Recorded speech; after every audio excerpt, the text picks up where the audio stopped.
1966ರಲ್ಲಿ July 4ರಂದು ಈ ದೇಶದಲ್ಲಿ ಪ್ರೆಸ್ ಕೌನ್ಸಿಲ್ ಆಫ್ ಇಂಡಿಯಾ ಆರಂಭವಾಗುತ್ತೆ. ಆ press council of India November 16ರಂದು ಅಧಿಕೃತವಾಗಿ ತನ್ನ ಕಾರ್ಯವನ್ನು ಆರಂಭಿಸುತ್ತೆ. ಸೊ ಆ ಹಿನ್ನೆಲೆಯಲ್ಲಿ ದೇಶದಾದ್ಯಂತ ನವಂಬರ್ 16ರಂದು ರಾಷ್ಟ್ರೀಯ ಪತ್ರಿಕಾ ದಿನಾಚರಣೆಯನ್ನು ಆಚರಿಸಲಾಗುತ್ತೆ. ಸೊ ನಮಗೆ ಮೊನ್ನೆ 16ರಂದು ದೀಪಾವಳಿ ಇದ್ದುದರಿಂದ ನಾವು ಒಂದು ವಾರ ನಂತರ ಅಂದರೆ ಈ ತಿಂಗಳು ಪೂರ್ತಿಯಾಗಿ ಈ ಒಂದು ಕಾರ್ಯಕ್ರಮವನ್ನು ದೇಶದ ಬೇರೆ ಬೇರೆ ಕಡೆ ಪತ್ರಕರ್ತರ ಸಂಘಗಳು ನಡೆಸ್ತಾ ಇರ್ತದೆ.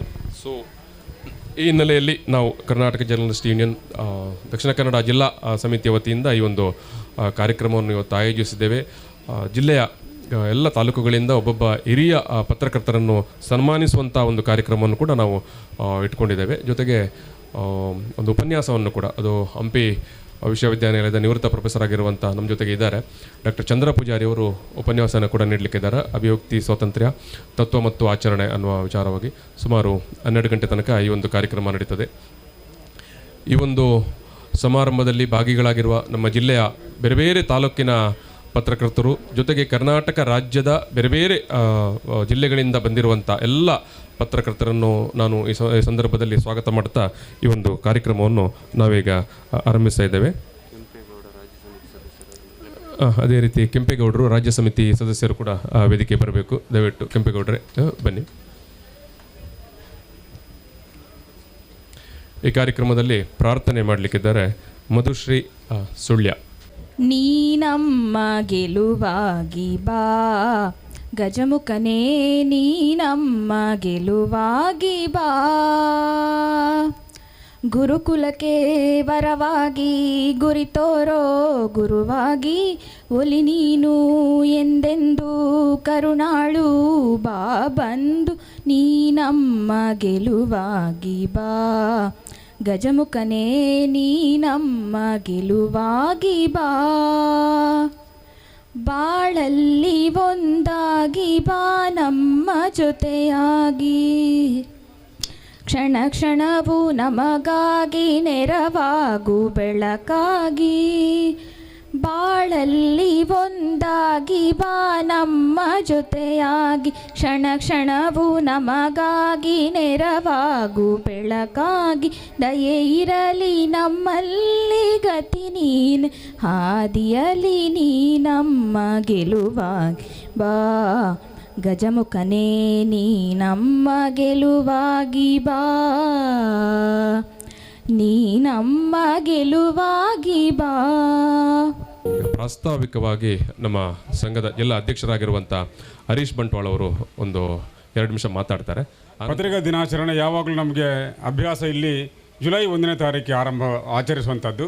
ಅದು ಕನ್ನಡದ ಪ್ರಪ್ರಥಮ ಪತ್ರಿಕೆ ಇದೇ ನೆಲದಿಂದ ಮಂಗಳೂರು ಸಮಾಚಾರ ಆರಂಭವಾದ ಹಿನ್ನೆಲೆಯಲ್ಲಿ ಅದನ್ನು ನಾವು ಕೂಡ ಕರ್ನಾಟಕ ಜರ್ನಲಿಸ್ಟ್ ಯೂನಿಯನ್ ಕೂಡ ಪ್ರತಿ ಜುಲೈ 1ನೇ ತಾರೀಕು ಮಂಗಳೂರು ಸಮಾಚಾರ ಪತ್ರಿಕೆಯನ್ನು ಆರಂಭಿಸಿದಂತಹ ಹರ್ಮನ್ ಮೊಗ್ಲಿಂಗ್ ಅವರ ಪ್ರತಿಮೆಗೆ ಮಾಲಾರ್ಪಣೆ ಮಾಡುವ ಮೂಲಕ ಈ ಬಲ್ಮಠದಲ್ಲಿದೆ ಇಲ್ಲಿ ಮಂಗಳೂರಲ್ಲಿ, ಅದರ ಮೂಲಕ ನಾವು ಅದನ್ನು ಪ್ರತಿ ವರ್ಷ ಆಚರಣೆ ಮಾಡ್ತೇವೆ.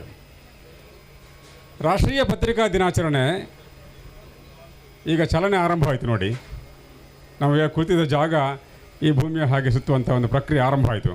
ರಾಷ್ಟ್ರೀಯ ಪತ್ರಿಕಾ ದಿನಾಚರಣೆ ಆಗಲೇ ನಮ್ಮ ತಾರನಾಥ್ ಕಾಪಿಕಾಡ್ ಅವರು ಹೇಳಿದರು, ನವೆಂಬರ್ 16ನೇ ತಾರೀಕು ಇಡೀ ದೇಶದಲ್ಲಿ ಆಚರಣೆ ಮಾಡುವಂಥ ಒಂದು ಸಂದರ್ಭ.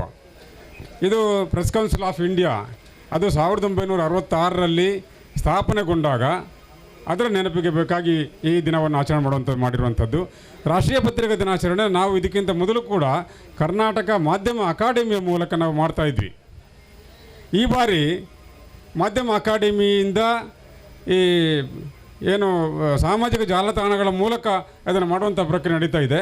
ನಾವು ದಕ್ಷಿಣ ಕನ್ನಡ ಜಿಲ್ಲೆಯಲ್ಲಿ ಈ ರಾಷ್ಟ್ರೀಯ ಪತ್ರಿಕಾ ದಿನಾಚರಣೆಯನ್ನು ನಮ್ಮ ಅಧಿಕಾರಿಗಳು, ಜನಪ್ರತಿನಿಧಿಗಳು ಮತ್ತು ಎಲ್ಲ ಪತ್ರಕರ್ತರ ಸಮ್ಮುಖದಲ್ಲಿ ಈ ಒಂದು ವಿಶಿಷ್ಟ ರೀತಿಯಲ್ಲಿ ಇಲ್ಲಿ ಮಾಡುವಂಥ ಪ್ರಕ್ರಿಯೆಯನ್ನು ತೊಡಗಿದ್ದೇವೆ.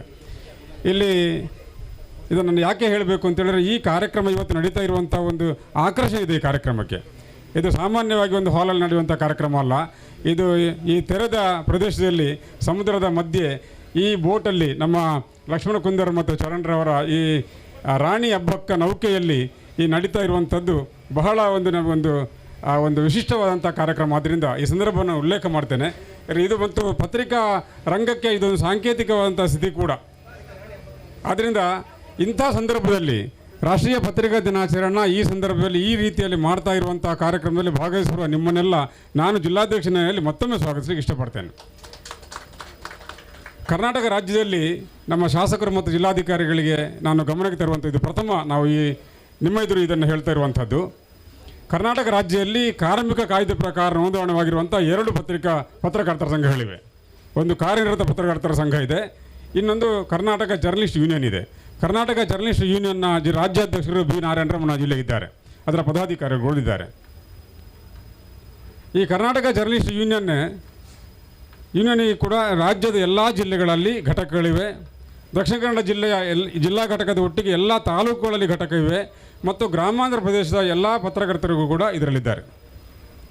ಒಂದು ಸರ್ತಿ ಪತ್ರಕರ್ತರು ಅಂತೇಳಿ ಖಾಲಿ ಪತ್ರಿಕೆಯಲ್ಲಿ ವರದಿ ಬರೆಯುವವರು ಮಾತ್ರ ಪತ್ರಕರ್ತರು, ಅಥವಾ ಅಲ್ಲಿ ಈ ಮೊಳೆ ಜೋಡಿಸುವವರು ಅಂತ ನಾವು ಮುಂದೆ ಹೇಳ್ತಿದ್ದೇವೆ, ಈಗ ಕಂಪ್ಯೂಟರಲ್ಲಿ ಏನು ಟೈಪ್ ಮಾಡ್ತಾರೆ ಅವರು ಪತ್ರಕರ್ತರು, ಅಥವಾ ವಾಟ್ಸಪ್ಗಳಲ್ಲಿ ಈಗ ಸುದ್ದಿ ಮಾಧ್ಯಮ ವಿಸ್ತಾರ ಆಗಿದೆ, ಈ ಖಾಲಿ ಬರವಣಿಗೆ ಕ್ಷೇತ್ರಕ್ಕೆ ಉಳಿದಿಲ್ಲ, ಅದರ ನಂತರ ದೃಶ್ಯ ಮಾಧ್ಯಮವಾಗಿ ಬದಲಾಯಿತು, ದೃಶ್ಯ ಮಾಧ್ಯಮವಾಗಿ ಮಾತ್ರ ಉಳಿಯಿಲ್ಲ, ಈಗ ಇದು ಇಡೀ ಪತ್ರಿಕೆ, ಈಗ ನಾಗರಿಕ ಪತ್ರಿಕೋದ್ಯಮ ಅಂತ ನಾವು ಏನು ಹೇಳ್ತೇವೆ, ಇದು ಸಾಮಾಜಿಕ ಜಾಲತಾಣ, ಡಿಜಿಟಲ್ ಪತ್ರಿಕೋದ್ಯಮ, ಇದು ಈಗ ವ್ಯಾಪಕವಾಗಿರುವಂಥದ್ದು. ಅಂತಹ ಪತ್ರಿಕೋದ್ಯಮಕ್ಕೆ ಕೂಡ ಈಗ ಸ್ಥಾನಮಾನ ಇರುವಂಥ ಕಾಲಘಟ್ಟ. ನೀವು ಒಂದು ವಿಚಾರ ಗಮನಿಸಬೇಕು, ಮೊನ್ನೆ ಸಾಮಾಜಿಕ ಜಾಲತಾಣದಲ್ಲಿರುವಂಥ ಪತ್ರಿಕೋದ್ಯಮ ದಿನಪತ್ರಿಕೆಗಳು ಸುದ್ದಿ ಕೊಡುವಂಥ ವ್ಯವಸ್ಥೆಗೆ ಮಾನ್ಯತೆ ಇಲ್ಲ ಅನ್ನುವಂಥ ಒಂದು ವಾತಾವರಣ ಇತ್ತೀಚೆಗೆವರೆಗೆ ಇತ್ತು. ಅವರು ಮಾಡ್ತಿರುವುದು ಸರಿಯಲ್ಲ, ಏನೇನು ಮಾಡ್ತಾರೆ ಅಂತ. ಏನೇನು ಮಾಡುತ್ತಿರುವುದಕ್ಕೆ ಒಂದು ಕಡಿವಾಣ ಹಾಕಿ ಇದನ್ನು ಕೂಡ ಕಾನೂನಿನ ಅಡಿಯಲ್ಲಿ ತರುವುದಕ್ಕೆ ಬೇಕಾಗಿ ಕೇಂದ್ರ ಸರ್ಕಾರ ಒಂದು ಅಧ್ಯಾದೇಶ ಹೊರಡಿಸಿದೆ. ಮೊನ್ನೆ ಕಾಮತ್ರವರು ನಿಮ್ಗೆ ಕೂಡ ತಿಳಿದಿದೆ ಕಾಣುತ್ತೆ, ಮೊನ್ನೆ ಒಂದು ಅಧ್ಯಾದೇಶ ಹೊರಡಿಸಿದೆ. ಆದ್ದರಿಂದ ಏನು ಈ ನಮ್ಮ ಡಿಜಿಟಲ್ ಮಾಧ್ಯಮ ಇದೆ, ಈಗ ಮುದ್ರಣ ಮಾಧ್ಯಮ ಮತ್ತು ದೃಶ್ಯ ಮಾಧ್ಯಮದ ಒಟ್ಟಿಗೆ ಈ ಸಾಮಾಜಿಕ ಜಾಲತಾಣದ ಮೂಲಕ ಜನರನ್ನು ತಲುಪುವಂಥ ಸುದ್ದಿಯನ್ನು ಕ್ಷಣ ಮಾತ್ರದಲ್ಲಿ ಎಲ್ಲರಿಗೆ ಇಡೀ ವಿಶ್ವವ್ಯಾಪಕವಾಗಿ ಮುಟ್ಟಿಸುವಂಥ ಈ ವ್ಯವಸ್ಥೆ ಏನಿದೆ, ಇದಕ್ಕೆ ಕೂಡ ನಮ್ಮ ಭಾರತ ಸರ್ಕಾರ ಈಗ ಮಾನ್ಯತೆ ಕೊಡುವಂಥ ವ್ಯವಸ್ಥೆಯನ್ನು ಮಾಡ್ತಾ ಇದೆ. ಆದ್ದರಿಂದ ಈ ನಮ್ಮ ಕರ್ನಾಟಕ ಜರ್ನಲಿಸ್ಟ್ ಯೂನಿಯನ್ ಪ್ರಪ್ರಥಮವಾಗಿ ನಮ್ಮ ರಾಜ್ಯದಲ್ಲಿ ಈ ರೀತಿಯ ಸಾಮಾಜಿಕ ಜಾಲತಾಣಗಳ ಮೂಲಕ ಪತ್ರಿಕೋದ್ಯಮ ನಡೆಸಿರುವಂಥ ಪತ್ರಕರ್ತರಿಗೆ ಸದಸ್ಯತ್ವವನ್ನು ಕೊಡುವಂಥ ತೀರ್ಮಾನ ಮಾಡಿರುವಂಥದ್ದು. ನಮ್ಮ KUWJಯಲ್ಲಿ ಅದು ಇಲ್ಲ, ಕರ್ನಾಟಕ ವರ್ಕಿಂಗ್ ಜರ್ನಲಿಸ್ಟ್ ಯೂನಿಯನ್ನಲ್ಲಿ ಇದಿಲ್ಲ, ಆದರೆ KJUನಲ್ಲಿ ಈ ಮೆಂಬರ್ಶಿಪ್ ವ್ಯವಸ್ಥೆ ಇದೆ. ಆದ್ದರಿಂದ ಯಾರು ಅತಿ ಶೀಘ್ರವಾಗಿ ಮುಟ್ಟುವಂಥ ಪತ್ರಕರ್ತರಿದ್ದಾರೆ, ಜನರೇ ಮುಟ್ಟುವಂಥ ಆ ಪತ್ರಕರ್ತರೆಲ್ಲ ನಮ್ಮ ಕರ್ನಾಟಕ ಜರ್ನಲಿಸ್ಟ್ ಯೂನಿಯನ್ನಲ್ಲಿದ್ದಾರೆ ಅನ್ನುವಂಥ ವಿಚಾರ ಈ ಸಂದರ್ಭದಲ್ಲಿ ನಾನು ಹೇಳಲಿಕ್ಕೆ ಇಷ್ಟಪಡ್ತೇನೆ. ಯಾಕೆ ಅದನ್ನು ಒತ್ತಿ ಹೇಳ್ತೇನೆ ಅಂತೇಳಿದರೆ, ಈಗ ಅನೇಕ ಸಂದರ್ಭಗಳಲ್ಲಿ ಪತ್ರಕರ್ತರ ಸಂಘವನ್ನು ಸಂಪರ್ಕಿಸುವಂಥ ಸಂದರ್ಭಗಳು ಜಿಲ್ಲಾಡಳಿತಕ್ಕೆ ಬರ್ತದೆ. ಆ ಜಿಲ್ಲಾಡಳಿತಕ್ಕೆ ಬರುವಂಥ ಸಂದರ್ಭದಲ್ಲಿ ಕರ್ನಾಟಕ ಜರ್ನಲಿಸ್ಟ್ ಯೂನಿಯನ್ ಕೂಡ ದಕ್ಷಿಣ ಕನ್ನಡ ಜಿಲ್ಲೆಯಲ್ಲಿ ಪ್ರಬಲವಾಗಿದೆ ಅನ್ನುವಂಥದ್ದು ಅವರ ಗಮನದಲ್ಲಿ ಇದ್ದರೆ ಒಳ್ಳೆಯದು ಅನ್ನುವಂಥ ನನ್ನ ಒಂದು ಮನವಿದೆ. ಯಾಕೆಂದರೆ ಕೆಲವರನ್ನು ಗುರುತಿಸುವಂಥ ಸಂದರ್ಭ ಬರ್ತದೆ.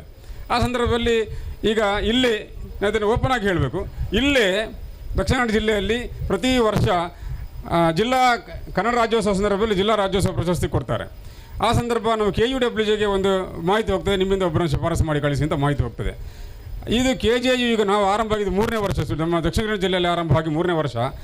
ನಾವು ಜಿಲ್ಲಾಡಳಿತ ಗಮನಕ್ಕೆ ತರ್ತಾ ಇದ್ದೇವೆ, ನಾವು ಇಲ್ಲಿಂದ ಪ್ರಬಲವಾಗಿ ಸಂಖ್ಯೆಯಲ್ಲಿರುವಂಥ ಪತ್ರಕರ್ತರಿದ್ದಾರೆ ಅನ್ನುವಂಥದ್ದನ್ನು.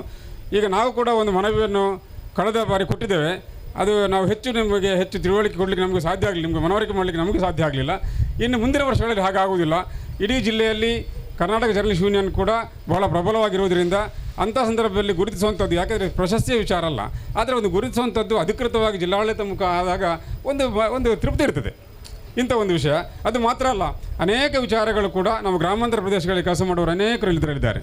ಇದರಲ್ಲಿ ನಾವು ಖಾಲಿ ಬರವಣಿಗೆ ಪತ್ರಕರ್ತರಿಗೆ ಮಾತ್ರ ಅಲ್ಲ, ಕಚೇರಿಯಲ್ಲಿ ಕೆಲಸ ಮಾಡೋ ಪತ್ರಿಕಾ ಕಚೇರಿಯಲ್ಲಿ ಕೆಲಸ ಮಾಡುವಂಥ, ಕಂಪ್ಯೂಟರ್ ವಿಭಾಗದಲ್ಲಿ ಕೆಲಸ ಮಾಡುವಂಥ, ಪ್ರಸರಣ ವಿಭಾಗದಲ್ಲಿ ಕೆಲಸ ಮಾಡುವಂಥ, ಜಾಹೀರಾತು ವಿಭಾಗದಲ್ಲಿ ಕೆಲಸ ಮಾಡುವಂಥವ್ರಿಗೆ ಕೂಡ ಸದಸ್ಯತ್ವ ಕೊಡ್ತೇವೆ. ಅವರು ಕೂಡ ಪತ್ರಿಕಾ ಬಂಧುಗಳೇ. ನಾಳೆ ಅವರಿಗೂ ಕೂಡ ಏನಾದರೂ ತೊಂದರೆ ಆದರೆ ನಾವು ಅವರ ಸಹಾಯಕ್ಕೆ ಧಾವಿಸಬೇಕು, ಸರ್ಕಾರ ಕೂಡ ಅವರ ನೆರವಿಗೆ ಬರಬೇಕು ಅಂತ ಕೇಳುವಂಥವ್ರು ನಾವು.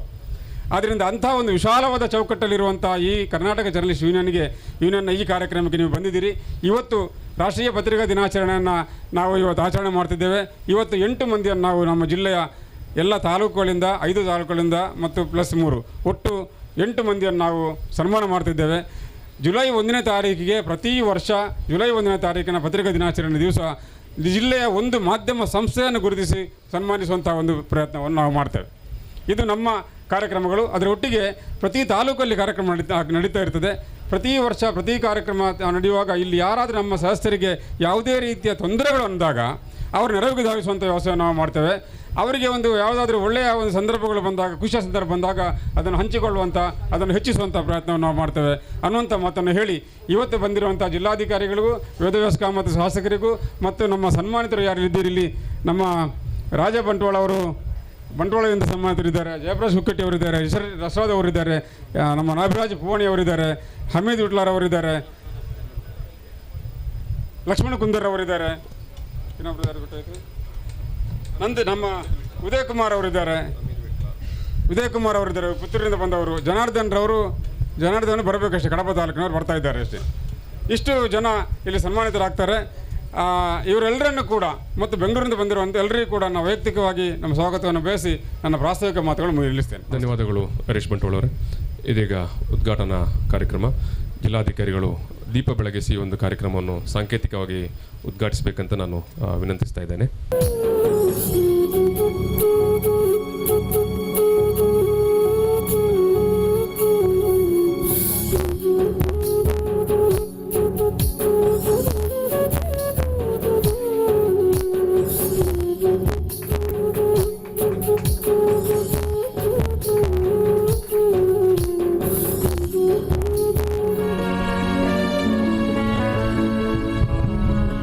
ಕರ್ನಾಟಕ ಜರ್ನಲಿಸ್ಟ್ ಯೂನಿಯನ್ ವತಿಯಿಂದ ಇವತ್ತು ರಾಷ್ಟ್ರೀಯ ಪತ್ರಿಕಾ ದಿನಾಚರಣೆಯನ್ನು ಏನು ಆಚರಣೆ ಮಾಡ್ತಾಯಿದ್ದೀವಿ, ಇಲ್ಲಿ ನೆರೆದಿರುವಂತಹ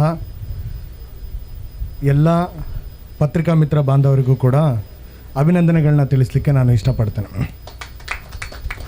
ಇವತ್ತು ನಾನು 10 ಗಂಟೆಗೆ ಈ ಥರ ಒಂದು ಪ್ರೋಗ್ರಾಮ್ ಇದೆ ಅಂದಾಗ ನಮ್ಮ ಜಿಲ್ಲಾಧಿಕಾರಿಗಳ ಕಚೇರಿಯ ಹಿಂದ್ಗಡೆನೇ ಏನೋ ಒಂದು ಪ್ರೋಗ್ರಾಮ್ ಇದೆ ಅಂತೇಳಿ ನಾನು ಅಲ್ಲಿಂದ ಪ್ಲ್ಯಾನ್ ಮಾಡಿಕೊಂಡು ಬಂದೆ.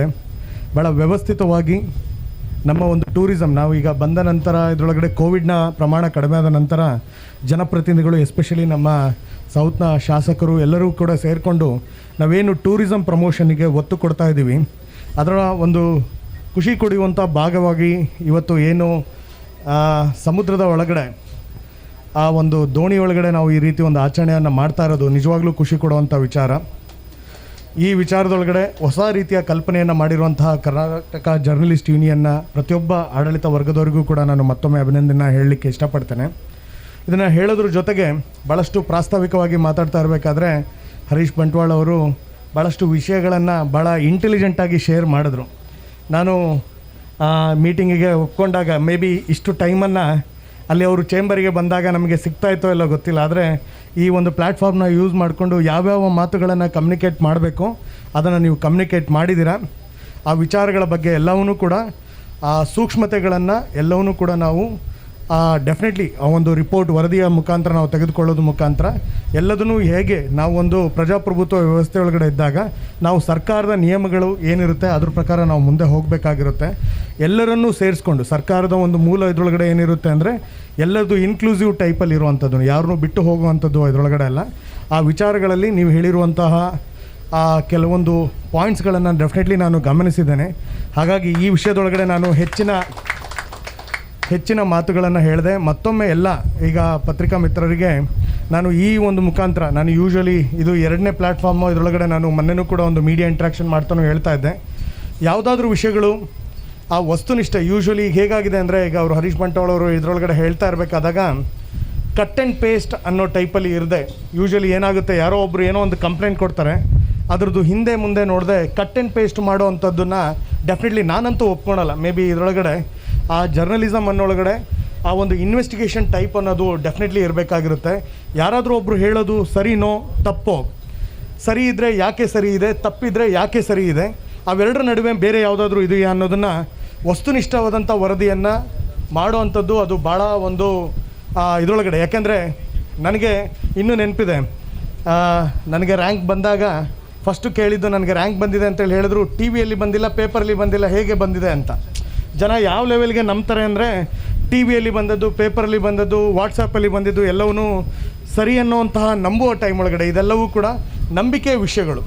ಜನ ಇದನ್ನು ನಂಬ್ತಾ ಇರಬೇಕಾದಾಗ ನಾವು ಏನನ್ನು ನಾವು ಮುದ್ರಿಸ್ತೀವಿ, ಏನನ್ನು ಪ್ರಕಟಿಸ್ತೀವಿ ಅನ್ನೋದಕ್ಕೆ ನಮ್ಮದೇ ಆದಂಥ ರೆಸ್ಪಾನ್ಸಿಬಿಲಿಟಿ. ಸಮಾಜದೊಳಗಡೆ ಸಹೋದರತೆಯನ್ನು ಕಾಪಾಡೋದಾಗಿರ್ಬೋದು, ಬೇರೆ ಎಲ್ಲ ರೀತಿಯಾದಂಥ ಆಡಳಿತ ವ್ಯವಸ್ಥೆ ಒಳಗಡೆ ಶಾಂತಿ ವ್ಯವಸ್ಥೆಯನ್ನು ಕಾಪಾಡೋದಕ್ಕೆ ಮೀಡಿಯಾದ ರೆಸ್ಪಾನ್ಸಿಬಿಲಿಟಿ ಅನ್ನೋದು ಭಾಳ ಜಾಸ್ತಿ ಇರುತ್ತೆ. ಹಾಗಾಗಿ ನೀವೆಲ್ಲರೂ ಕೂಡ ಆ ವಿಷಯವನ್ನು ಭಾಳ ಹೆಚ್ಚಾಗಿ ನೀವು ಅಚ್ಚುಕಟ್ಟಾಗಿ ನೀವು ನಿರ್ವಹಿಸ್ತಾ ಇದ್ದೀರಾ. ಮುಂದಿನ ಚಾಲೆಂಜಿಂಗ್ ಟೈಮ್ ಒಳಗಡೆನೂ ಕೂಡ ಚಾಲೆಂಜಸ್ಗಳು ದೊಡ್ಡದಾಗ್ತಾ ಹೋಗುತ್ತೆ. ಪ್ರತಿಯೊಂದು ನಾವೀಗ ವಾಟ್ಸಪ್ಪು, ಇನ್ಸ್ಟಾಗ್ರಾಮ್, ಫೇಸ್ಬುಕ್ ಎಲ್ಲ ಬಂದಿದೆ ಅಂತೇಳಿ ಅಂದರೆ ಎಷ್ಟು ಹತ್ತಿರ ಆಗ್ತಾಯಿದ್ದೀವೋ ಅಷ್ಟೇ ದೂರನೂ ಕೂಡ ಆಗ್ತಾಯಿದ್ವಿ. ಆ ವಿಚಾರಗಳಲ್ಲಿ ಆ ದೂರಗಳನ್ನು ಕ್ಲಬ್ ಮಾಡಬೇಕು ಅಂದರೆ ವಸ್ತುನಿಷ್ಠ ವರದಿ, ಇನ್ವೆಸ್ಟಿಗೇಟಿವ್ ಜರ್ನಲಿಸಮ್ ಅನ್ನೋದು ಭಾಳ ಇಂಪಾರ್ಟೆಂಟ್ ಆಗಿರುತ್ತೆ. ಹಾಗಾಗಿ ಪ್ರತಿಯೊಬ್ಬರು ಕೂಡ ಈಗ ಎಲ್ಲರೂ ಕೂಡ ಹೇಳ್ತಾ ಇರೋಗೆ ನೀವು ಭಾಳ ಖುಷಿ ಆಗ್ತದೆ. ಎಲ್ಲರನ್ನೂ ಕೂಡ ಒಂದು ಕುಟುಂಬವಾಗಿ ನೀವು ಅದನ್ನು ನೋಡ್ತಾ ಇದ್ದೀರಾ ಅಂತೇಳಿ ಹೇಳಿದ್ರು ಕೂಡ ಕೆಲವೊಂದು ಸಲ ಎಲ್ಲೋ ಒಂದು ಕಡೆ ಆ ಜರ್ನಲಿಸಮ್ ಗೊತ್ತಿಲ್ಲದೆ ಇರೋರಿಂದನೂ ಕೂಡ ತಪ್ಪುಗಳಾಗುವಂಥ ವಿಚಾರಗಳು ಜಾಸ್ತಿ ಇರುತ್ತೆ. ಹಾಗಾಗಿ ಆ ವಿಚಾರದೊಳಗಡೆ ಒಂದು ವರ್ಡ್ ಆಫ್ ಕಾಷನನ್ನು ನಾನು ನನ್ನ ಕಡೆಯಿಂದ ಅದರೊಳಗಡೆ ಕೊಡೋದ್ರ ಜೊತೆಗೆ ಕ್ರಿಟಿಕಲಿ ನೀವು ಏನು ಬೇಕಾದರೂ ಕಮೆಂಟ್ ಮಾಡಿ, ಆದರೆ ಕಮೆಂಟ್ ಮಾಡ್ತಾ ಇರೋ ವ್ಯಕ್ತಿಯಂಥ ಅಭಿಪ್ರಾಯವನ್ನು ಕೇಳುವಂತಹ ಒಂದು ಅವಕಾಶವನ್ನು ಕೂಡ ನೀವು ಅದನ್ನು ಕೊಡಬೇಕು ಅನ್ನುವಂತಹ ಮಾತುಗಳನ್ನು ಭಾಳ ಸಂಕ್ಷಿಪ್ತವಾಗಿ ನಾನು ಹೇಳೋದ್ರ ಮುಖಾಂತರ ಎಲ್ಲ ವಿಷಯಗಳನ್ನು ಕೂಡ ಮುಂದಿನ ದಿವಸಗಳಲ್ಲಿ ನಾವು ಅಧಿಕಾರ ವ್ಯವಸ್ಥೆ ಒಳಗಡೆ ಇದರೊಳಗಡೆ ಜನಪ್ರತಿನಿಧಿಗಳು ಸರ್ಕಾರದ ಮಾರ್ಗದರ್ಶನಗಳ ಚೌಕಟ್ಟಿನಲ್ಲಿ ಏನೇನು ವ್ಯವಸ್ಥೆಗಳನ್ನು ಮಾಡುವ ಸಾಧ್ಯ ಆಗುತ್ತೆ ಅದನ್ನೆಲ್ಲವನ್ನೂ ಕೂಡ ನಾವು ಜಿಲ್ಲಾಧಿಕಾರಿಯಾಗಿ ಜಿಲ್ಲಾಡಳಿತದ ವತಿಯಿಂದ ನಾವು ಪ್ರಯತ್ನ ಮಾಡ್ತೇವೆ ಅನ್ನುವಂಥ ಮಾತುಗಳನ್ನ ಮತ್ತೊಮ್ಮೆ ಹೇಳ್ತಾ, ಹಿರಿಯ ಪತ್ರಕರ್ತರಿಗೆ ಯಾರ್ಯಾರಿಗೆ ಸನ್ಮಾನ ಆಗ್ತಾ ಇದೆ ಅವರೆಲ್ಲರಿಗೂ, ಅವರ ಕುಟುಂಬದವರೆಲ್ಲರಿಗೂ ಕೂಡ ನನ್ನ ಧನ್ಯವಾದಗಳನ್ನ ತಿಳಿಸ್ತಾ ನನ್ನ ಮಾತುಗಳನ್ನ ಮುಗಿಸ್ತೇನೆ. ಜೈ ಹಿಂದ್, ಜೈ ಕರ್ನಾಟಕ. ಈ ಒಂದು ಸಮಾರಂಭದಲ್ಲಿ ಮುಖ್ಯ ಅತಿಥಿಯಾಗಿ ಭಾಗವಹಿಸ್ತಾ ಇರುವಂಥ ಮಂಗಳೂರು ದಕ್ಷಿಣ ಕ್ಷೇತ್ರದ ಶಾಸಕರಾಗಿರುವಂಥ ಶ್ರೀಯುತ ವೇದವಾಸ್ ಕಾಮತ್ ಅವರು ಮಾತಾಡಬೇಕೆಂದು ಅವರಿಂದ ಪ್ರೀತಿಯಿಂದ ಕೇಳಿಕೊಳ್ಳುತ್ತೇನೆ. ಅವರ ಭಾಷಣದ ನಂತರ ನಮ್ಮ ಎಲ್ಲ ಹಿರಿಯರಿಗೆ ಸನ್ಮಾನಗಳಿರ್ತದೆ.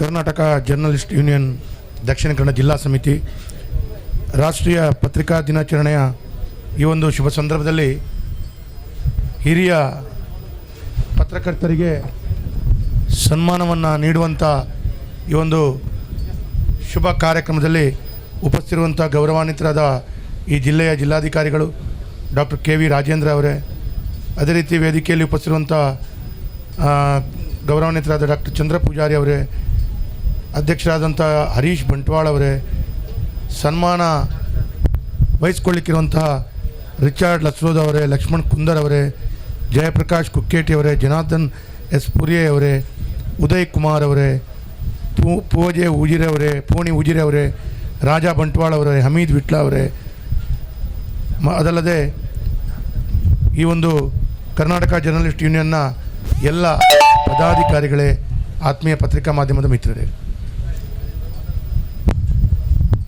ಈ ಒಂದು ಪತ್ರಿಕಾ ದಿನಾಚರಣೆಯನ್ನು ಭಾಳ ಯಶಸ್ವಿಯಾಗಿ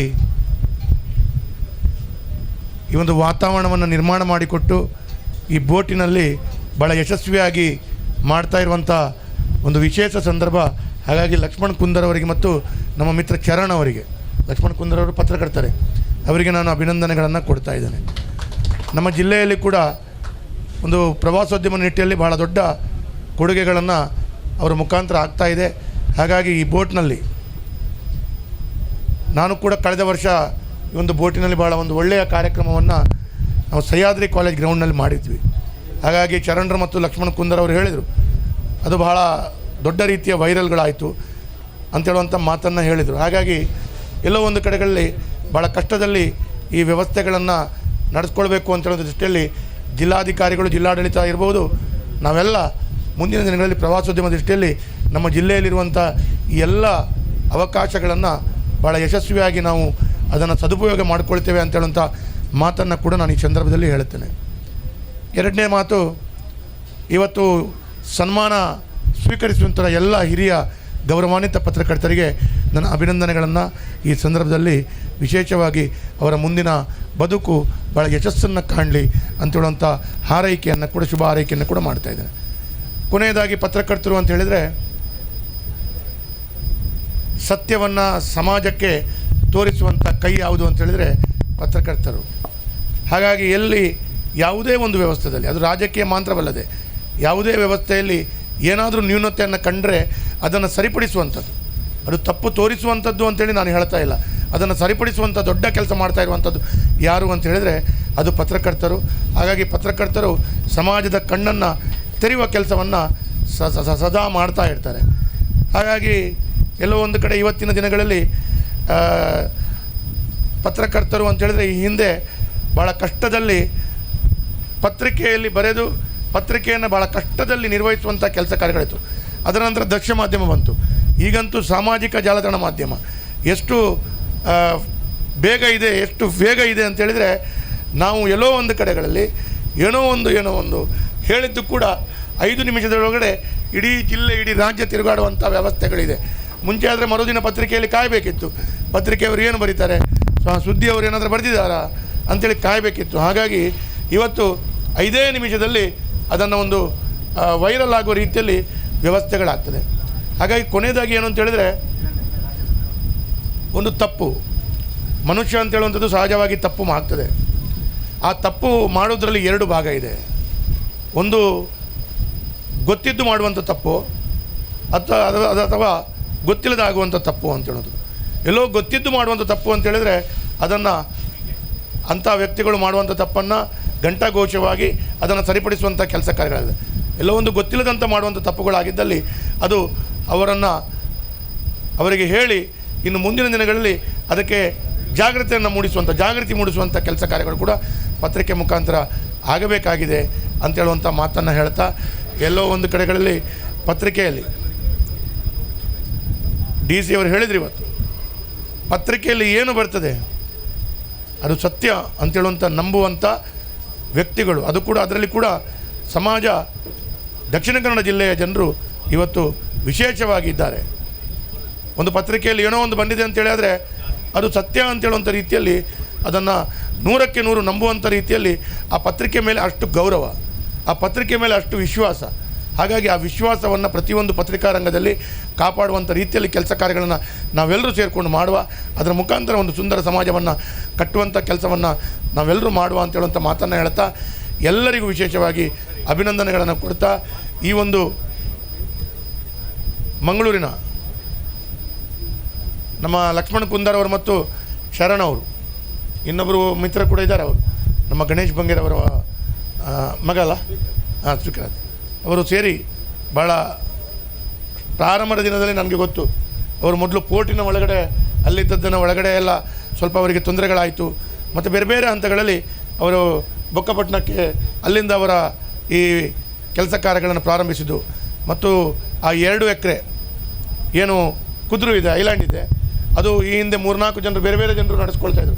ಕೊನೆಯದಾಗಿ ಈಗ ಇವರು ವಹಿಸ್ಕೊಂಡು ಅದರಲ್ಲಿ ಈ ಹಿಂದೆ ಭಾರತದ ಕ್ರಿಕೆಟ್ ಕಪ್ತಾನ ಕಪಿಲ್ ದೇವ್ ಕೂಡ ಬಂದಿದ್ದರು.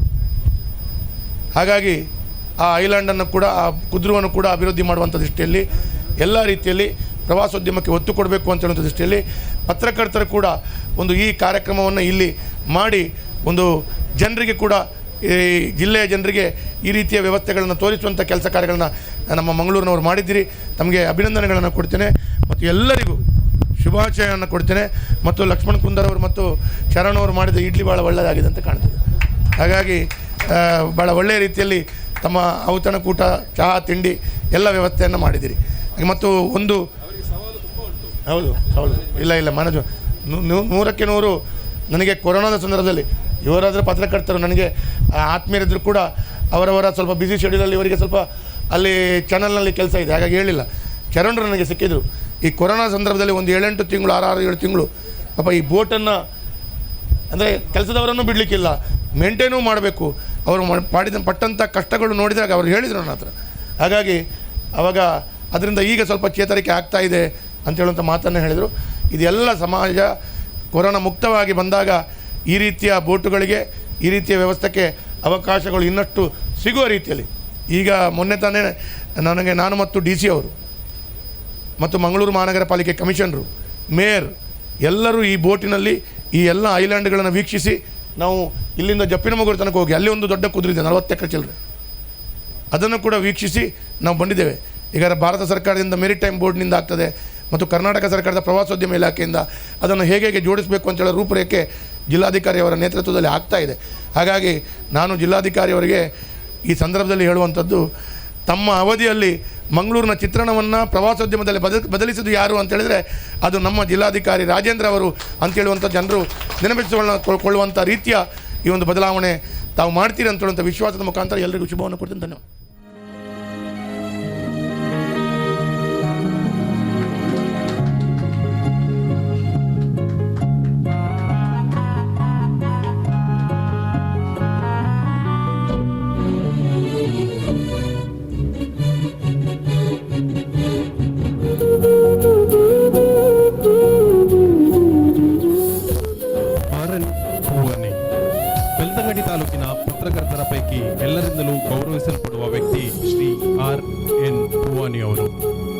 ಕಾರ್ಕಳದ ರಂಜಾಳದವರಾದ ಪೂವಾನಿಯವರು BSc MAd ಹಿಂದಿ ಸಾಹಿತ್ಯ ರತ್ನ ಶಿಕ್ಷಣ ಪಡೆದು ಉಜಿರೆಯ SDM ಪ್ರೌಢಶಾಲೆಯಲ್ಲಿ 25 ವರ್ಷಗಳ ಕಾಲ ಶಿಕ್ಷಕರಾಗಿ ಸೇವೆ ಸಲ್ಲಿಸಿದವರು.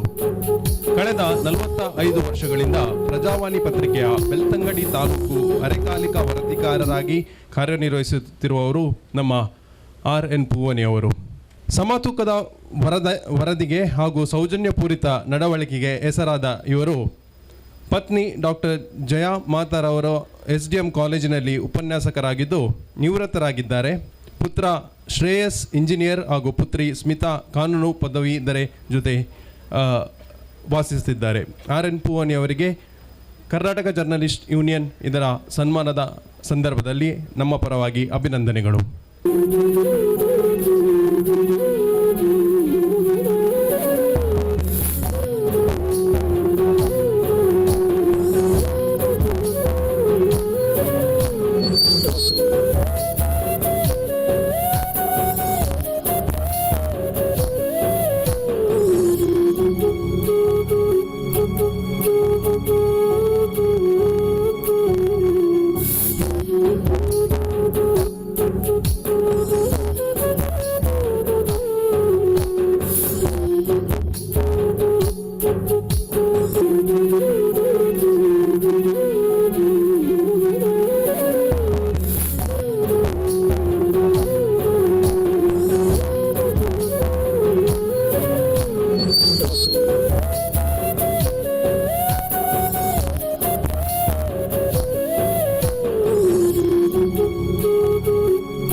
ರಿಪಬ್ಲಿಕ್ TV ಅರ್ನಬ್ ಗೋಸ್ವಾಮಿ ಇವರ ಬಗ್ಗೆನೇ ಶುರು ಮಾಡಬೇಕಾಗ್ತದೆ. ಅನ್ಫಾರ್ಚುನೇಟ್ಲಿ ನಾನು ಅವರ ಬಗ್ಗೆ ಹೆಚ್ಚು ಮಾತಾಡೋದಿಲ್ಲ. ಯಾಕೆ ಮಾತಾಡೋದಿಲ್ಲ ಅಂತೇಳಿದರೆ, ಇಂಥದ್ದು ನಾವು ಯಾವಾಗ ಸಂವಿಧಾನವನ್ನು ಆ್ಯಕ್ಸೆಪ್ಟ್ ಮಾಡಿದೆವೋ ಅಲ್ಲಿಂದ ಇಂಥದ್ದು ನಡೀತಾನೇ ಇದೆ. ಇದೇನು ಹೊಸ್ತಲ್ಲ. ಕೆಲವು ಬಾರಿ ಜಾಸ್ತಿ, ಕೆಲವು ಬಾರಿ ಕಡಿಮೆ. ಮತ್ತು ನ್ಯಾಯಾಂಗದ ಡಬಲ್ ಸ್ಟ್ಯಾಂಡರ್ಡು, ಸರ್ಕಾರ ಮತ್ತು ಪತ್ರಿಕೆ ರಂಗ ಜೊತೆಗಾಗೋದು, ಇದೆಲ್ಲ ಹಿಂದಿಂದಲೇ ನಡ್ಕೊಂಡು ಬಂದದ್ದು, ಹೊಸ್ತೇನಲ್ಲ. ಕೆಲವು ಸಾರಿ ಏನಾಗ್ತದೆ ಅಂತೇಳಿದರೆ, ನನಗೆ ಈ ಡಬಲ್ ಸ್ಟ್ಯಾಂಡರ್ಡ್ ಇದೆಲ್ಲ ಜುಡಿಷಿಯರಿದ್ದು ಅಥವಾ ಇಡೀ ವ್ಯವಸ್ಥೆಯದ್ದು ಏನು ಅನ್ನಿಸ್ತದೆ ಅಂತೇಳಿದರೆ, ಈ ಸಣ್ಣ ಮಕ್ಕಳಿರ್ತಾರೆ ಇಬ್ಬರು, ಅವರಲ್ಲಿ ಒಂದೇ ಗೊಂಬೆ ಇರ್ತದೆ ಆಟ ಆಡಲಿಕ್ಕೆ. ಆಟ ಚೆನ್ನಾಗಿ ಆಡ್ತಾ ಇರ್ತಾರೆ. ಸ್ವಲ್ಪ ಸಮಯ ಆಗೋಗ ಒಬ್ಬ ಏನೋ ಆಟ ಆಡಿ ಆ ಗೊಂಬೆದೊಂದು ಕೈ ಮುರಿತಾನೆ. ಮುರಿದ ಸಿಟ್ಟಿಗೆ ಮತ್ತೊಂದು ಕೈ ಮುರಿತಾನೆ. ಕೈ ಮುರಿದೆ ನಾನು ಬಿಡೋದಿಲ್ಲ ಅಂತ ಮತ್ತೊಬ್ಬ ಕಾಲು ಮುರಿತಾನೆ. ಆಗ ಮತ್ತೊಂದು ಕಾಲು ಮುರಿತಾನೆ. ಸೊ ಆಲ್ಮೋಸ್ಟ್ ಆಲ್ ನಮ್ಮ ಅಭಿವ್ಯಕ್ತಿ ಸ್ವಾತಂತ್ರ್ಯ ಕೂಡ ಇದೇ ರೀತಿ ಆಗ್ತಾಯಿದೆ. ಹಿಂದಿನವರು 2 ತಪ್ಪು ಮಾಡಿದರು ಅಂತೇಳಿ ಇವತ್ತಿನವರು 4 ತಪ್ಪು ಮಾಡೋದು, ಇನ್ನು ಮುಂದಿನವರು ಬಂದು 6 ತಪ್ಪು ಮಾಡೋದು. ಈ ಡಬಲ್ ಸ್ಟ್ಯಾಂಡರ್ಡ್ ಎಲ್ಲಿವರೆಗೆ ಹೋಗ್ಬೋದು ಅಂತೇಳಿದ್ರೆ ಕಡೆಗೆ ನಮ್ಮ ಎಲ್ಲ ಸಂಸ್ಥೆಗಳು ವಿಫಲಗೊಂಡು ಡೆಮಾಕ್ರಸಿ ಸಂಪೂರ್ಣ ಅರ್ಥಹೀನ ಆಗುವ ಮಟ್ಟಕ್ಕೆ ಹೋಗ್ತದೆ. ಗೊಂಬೆ ಹೇಗೆ ನಾಶ ಆಗ್ತದ, ಡೆಮಾಕ್ರಸಿ ಕೂಡ ನಾಶ ಆಗ್ತದೆ. ಸೊ ಆದ್ದರಿಂದ ನಾವು ಒಂದು ತಳಮಟ್ಟದಲ್ಲಿ ಕಾರ್ಯನಿರ್ವಹಿಸುವಂಥ ಪತ್ರಕರ್ತರು ಕನಿಷ್ಠ ಅಂದರೆ ನನಗೆ ಗೊತ್ತಿರುವ ಹಾಗೆ ದೊಡ್ಡ ಕಷ್ಟ ಎದುರಿಸುವವರು ತಳಮಟ್ಟದಲ್ಲಿ ಕಾರ್ಯನಿರ್ವಹಿಸುವ ಪತ್ರಕರ್ತರು. ಮೇಲೆ ಮೇಲೆ ಹೋದಾಗೆ ಅವರಿಗೆ ಅಧಿಕಾರಿಗಳ ಸಂಪರ್ಕ ಇದೆ, ನೆಟ್ವರ್ಕ್ ಇದೆ, ಕನೆಕ್ಷನ್ ಇದೆ, ಎಲ್ಲವೂ ನಡೀತಾ ಇದೆ. ತುಂಬ ಮೇಲೆ ಹೋದರೆ ಏನೂ ಮಾಡ್ಬೋದು ಅಂತ ಈಗ ನಮಗೆ ಗೊತ್ತಾಗ್ತಾ ಇದೆ. So basic problem grass root level, taluk ಜಿಲ್ಲಾ ಮಟ್ಟದಲ್ಲಿ ಕಾರ್ಯನಿರ್ವಹಿಸುವ ಪತ್ರಕರ್ತರು. ಸೊ ನಮ್ಮಂಥವರು ಬಟ್ ಪ್ರಾಕ್ಟಿಕಲ್ ನಾನು ಹೇಳಲ್ಲ, ಇಂಗ್ಲೀಷ್ ಚಾನಲ್ ಏನು ಹೇಳ್ತದೆ, ಹಿಂದಿ ನ್ಯಾಷನಲ್ ಚಾನಲ್ ಏನು ಹೇಳ್ತದೆ ಮುಖ್ಯ ಆಗೋದಿಲ್ಲ. ಬಟ್ ಗ್ರಾಸ್ ರೂಟ್ ಲೆವೆಲಲ್ಲಿ ಏನು ನಡೀತದೆ ಅದು ಇವತ್ತು ನಮ್ಮ ಅಭಿವ್ಯಕ್ತಿ ಸ್ವಾತಂತ್ರ್ಯ, ಸಂವಿಧಾನ ಬಯಸುವ ಅಭಿವ್ಯಕ್ತಿ ಸ್ವಾತಂತ್ರ್ಯವನ್ನು ಆಚರಣೆ ತರಬೇಕಾದರೆ ಗ್ರಾಸ್ ರೂಟ್ ಲೆವೆಲಿನ freedom of expression should be very clear. ನಮಗೆ ಗೊತ್ತಿರುವ ಹಾಗೆ ಪತ್ರಿಕಾ ಸ್ವಾತಂತ್ರ್ಯ ಅಥವಾ ಅಭಿವ್ಯಕ್ತಿ ಸ್ವಾತಂತ್ರ್ಯದ ಚರ್ಚೆ ನಡೆಯುವುದು ಯಾವಾಗ ಅಂತೇಳಿದರೆ ಗಣ್ಯರಿಗೆ ತೊಂದರೆ ಆದರೆ, ಸಿನಿಮಾ ನಟರಿಗೆ, ಅತಿ ದೊಡ್ಡ ಪತ್ರಕರ್ತರಿಗೆ, ರಾಜಕಾರಣಿಗಳಿಗೆ, ಅವರ ಅಭಿವ್ಯಕ್ತಿ ಸ್ವಾತಂತ್ರ್ಯಕ್ಕೆ ಸಮಸ್ಯೆ ಆದಾಗ ದೊಡ್ಡ ನ್ಯಾಷನಲ್ ಡಿಬೇಟ್ ಆಗ್ತಾ ಇದೆ. ಬಟ್ ಸಂವಿಧಾನದ ಆಶಯ ಗಣ್ಯರ ಅಭಿವ್ಯಕ್ತಿ ಸ್ವಾತಂತ್ರ್ಯ ಅಲ್ಲ, ಜನಸಾಮಾನ್ಯರ ಅಭಿವ್ಯಕ್ತಿ ಸ್ವಾತಂತ್ರ್ಯ. ಸೊ ಹೀಗಾಗಿ ನನ್ನ ಇಡೀ ಉಪನ್ಯಾಸದಲ್ಲಿ ನಾವು ಅಭಿವ್ಯಕ್ತಿ ಸ್ವಾತಂತ್ರ್ಯ ಬಗ್ಗೆ ಯಾಕೆ ಚರ್ಚಿಸಬೇಕು, ಮತ್ತು ಎರಡನೇದಾಗಿ ಜನಸಾಮಾನ್ಯರ ದೃಷ್ಟಿಯಿಂದ ಅಭಿವ್ಯಕ್ತಿ ಸ್ವಾತಂತ್ರ್ಯದ ಅರ್ಥ ಏನು, ಸಂವಿಧಾನ ಪ್ರಕಾರ ಜನಸಾಮಾನ್ಯರ ಅಭಿವ್ಯಕ್ತಿ ಸ್ವಾತಂತ್ರ್ಯನ ಹೆಚ್ಚು ಮಾಡಲಿಕ್ಕೆ ಏನು ಮಾಡಬೇಕು ಅಥವಾ ಸಂವಿಧಾನದ ಆಶಯ ಏನು ಅಂತೇಳಿ. ಮೂರನೇದಾಗಿ ಜನಸಾಮಾನ್ಯರ ಅಭಿವ್ಯಕ್ತಿ ಸ್ವಾತಂತ್ರ್ಯವನ್ನು ಯಾಕೆ ನಮಗೆ ವಿಸ್ತರಿಸಲಿಕ್ಕೆ ಸಾಧ್ಯ ಆಗುವುದಿಲ್ಲ, ಅದಕ್ಕೆ ಆಗುವ ಮುಖ್ಯ ಅಡ್ಡಿಗಳೇನು ಅಂತ. ಇಂಥೊಂದು 2-3 ಪ್ರಶ್ನೆಗಳ ಸುತ್ತ ನನ್ನ ಚರ್ಚೆ ಇದೆ. ಮೊದಲು ಯಾಕೆ ನಾವು ಅಭಿವ್ಯಕ್ತಿ ಸ್ವಾತಂತ್ರ್ಯ ಬಗ್ಗೆ ಚರ್ಚೆ ಮಾಡಬೇಕು ಅಂತ ನಾನು ಹೇಳ್ತೇನೆ. ನೋಡಿ, ನಮ್ಮ ಸಮಾಜ ಅಲ್ಲ, ಪ್ರಪಂಚದ ಎಲ್ಲ ಸಮಾಜಗಳು ಶ್ರೇಣೀಕೃತ ಸಮಾಜನೇ. ಮೇಲೆ ಒಂದು 5%, ಮಧ್ಯದಲ್ಲಿ ಒಂದು 20-25%, ಮೆಜಾರಿಟಿ ಒಂದು 70% ಬುಡದಲ್ಲೇ ಇರೋದು. ಸೊ ನಾವು ಈ ಮೇಲೆ ಕೂತವರಿಗೊಂದು ಲೋಕ ಕಾಣ್ತಾ ಇದೆ ಅಲ್ವಾ. ಈಗ ಬೋಟಲ್ಲಿ ಕೂಡ ಹಾಗೆ, ಇಲ್ಲಿ ಕೂತರೆ ಒಂದು ಲೋಕ ಕಾಣ್ತದೆ, ಕೆಳಗೆ ಕೂತರೆ ಒಂದು ಲೋಕ ಕಾಣ್ತದೆ, ಮಧ್ಯದಲ್ಲಿ ಕೂತವರಿಗೂ ಮತ್ತೊಂದು ಲೋಕ ಕಾಣ್ತದೆ, ಕೆಳಗೆ ಕೂತವರಿಗೂ ಒಂದು ಲೋಕ ಕಾಣ್ತಾ ಇದೆ. ಬಟ್ ನಮ್ಮ ದುರಂತ ಏನು ಅಂತೇಳಿದರೆ, ಮೇಲೆ ಇದ್ದಾರಲ್ಲ ಅವರಿಗೇನು ಲೋಕ ಕಾಣ್ತದೆ ಅದೇ ಸತ್ಯ, ಅದೇ ಅಂತಿಮ ಸತ್ಯ ಅಂತ ಅವರು ತೀರ್ಮಾನ ಮಾಡ್ತಾರೆ. ಮತ್ತು ಅದನ್ನೇ ಜನರ ಪ್ರಜ್ಞೆ ಭಾಗ ಮಾಡಲಿಕ್ಕೆ ಪ್ರಯತ್ನ ಮಾಡ್ತಾರೆ. ಮೇಲಿನವ್ರಿಗೆ ಏನು ಕಾಣ್ತದೆ ಅದುವೇ ಅವ್ರ ದೃಷ್ಟಿಯಿಂದ ಸಮಾಜ ಅಂದರೆ ಏನು, ಅರ್ಥ ಅಂದರೆ ಏನು, ರಾಜಕೀಯ ಅಂದರೆ ಏನು, ಸಂಸ್ಕೃತಿ ಅಂತ ಏನು ಅಂತೇಳಿ ಅವರಿಗೇನು ಅನುಭವಕ್ಕೆ ಬರ್ತದೆ ಮತ್ತು ಅವ್ರಿಗೇನು ಕಾಣ್ತದೆ ಅದನ್ನೇ ಎಲ್ಲರಿಗೂ ಒಪ್ಪಿಸಲಿಕ್ಕೆ ಪ್ರಯತ್ನ ಮಾಡ್ತಾರೆ.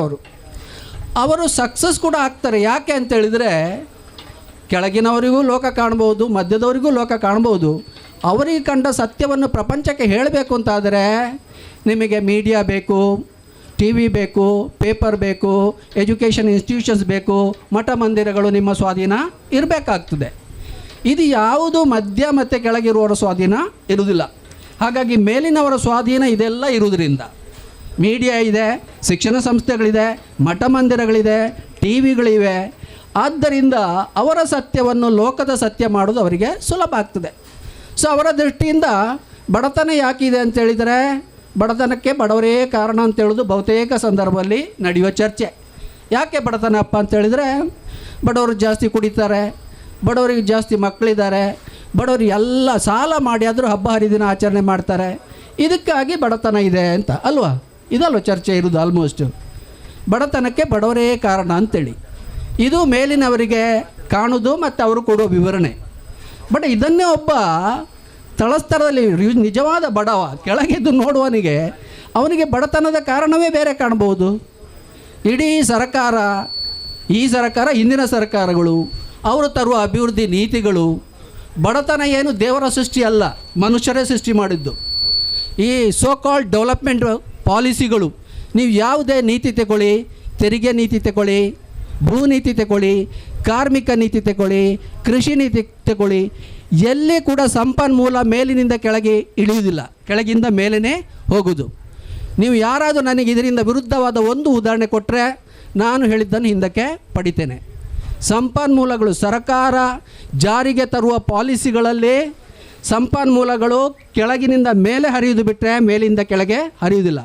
ತೆರಿಗೆ ನೀತಿ ತಗೊಳ್ಳಿ, 2 ತೆರಿಗೆ ನೀತಿ ಇದೆ, direct and indirect tax. Direct ಟ್ಯಾಕ್ಸನ್ನು ನೀವು ಶ್ರೀಮಂತರ ಟ್ಯಾಕ್ಸ್ ಅಂತ ಹೇಳ್ಬೋದು, ಇಂಡೈರೆಕ್ಟ್ ಟ್ಯಾಕ್ಸನ್ನು ನೀವು ಬಡವರ ಟ್ಯಾಕ್ಸ್ ಅಂತ ಹೇಳ್ಬೋದು. ಇವತ್ತು ಕೂಡ ಸರ್ಕಾರ ಸಂಗ್ರಹ ಮಾಡೋ ಪ್ರತಿ 100 ರೂಪಾಯಲ್ಲಿ, ಅಂದರೆ 2012-13ರಲ್ಲಿ ಪ್ರತಿ 100 ರೂಪಾಯಲ್ಲಿ 65 ರೂಪಾಯಿ ಕೂಡ ಬಡವರಿಂದ ಬಂದರೆ ಕೇವಲ 35 ರೂಪಾಯಿ ಮಾತ್ರ ಅನುಕೂಲಸ್ಥರಿಂದ ಬರ್ತಾಯಿತ್ತು. ಇವತ್ತು 50-50 ಆಗಿದೆ. 50% ಬಡವರಿಂದ ಬಂದರೆ 50% ಶ್ರೀಮಂತರಿಂದ ಬರ್ತಾ ಇದೆ. ಸೊ ಹಾಗಾಗಿ ಯಾವುದೇ ಪಾಲಿಸಿ ತಗೊಳ್ಳಿ, ಸಂಪನ್ಮೂಲ ಮೇಲಿಂದ ಕೆಳಗೆ ಹರಿತಾ ಇಲ್ಲ, ಕೆಳಗಿಂದ ಮೇಲೆ ಹರಿತಾ ಇದೆ. ಸೊ ಇದು ಕೆಳಗೆ ನಿಂತವರಿಗೆ ಕೋಣ ಪ್ರಪಂಚ.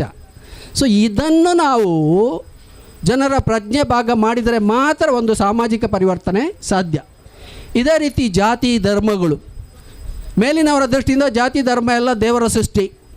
ಸೊ ಹಾಗಾಗಿ ಬ್ರಹ್ಮ ಸೃಷ್ಟಿ, ಕರ್ಮ ಸಿದ್ಧಾಂತ ಎಲ್ಲ ನೀವು ಕೇಳಿದಿರಿ, ನಾವು ಮನುಷ್ಯರು ಮಾಡಿದ್ದಲ್ಲ ಅಂತ. ಬಟ್ ಕೆಳಗಿನವರ ಪ್ರಕಾರ ಅದು ಮನುಷ್ಯರ ಸೃಷ್ಟಿ, ಮನುಷ್ಯರೇ ಮಾಡಿದ್ದು.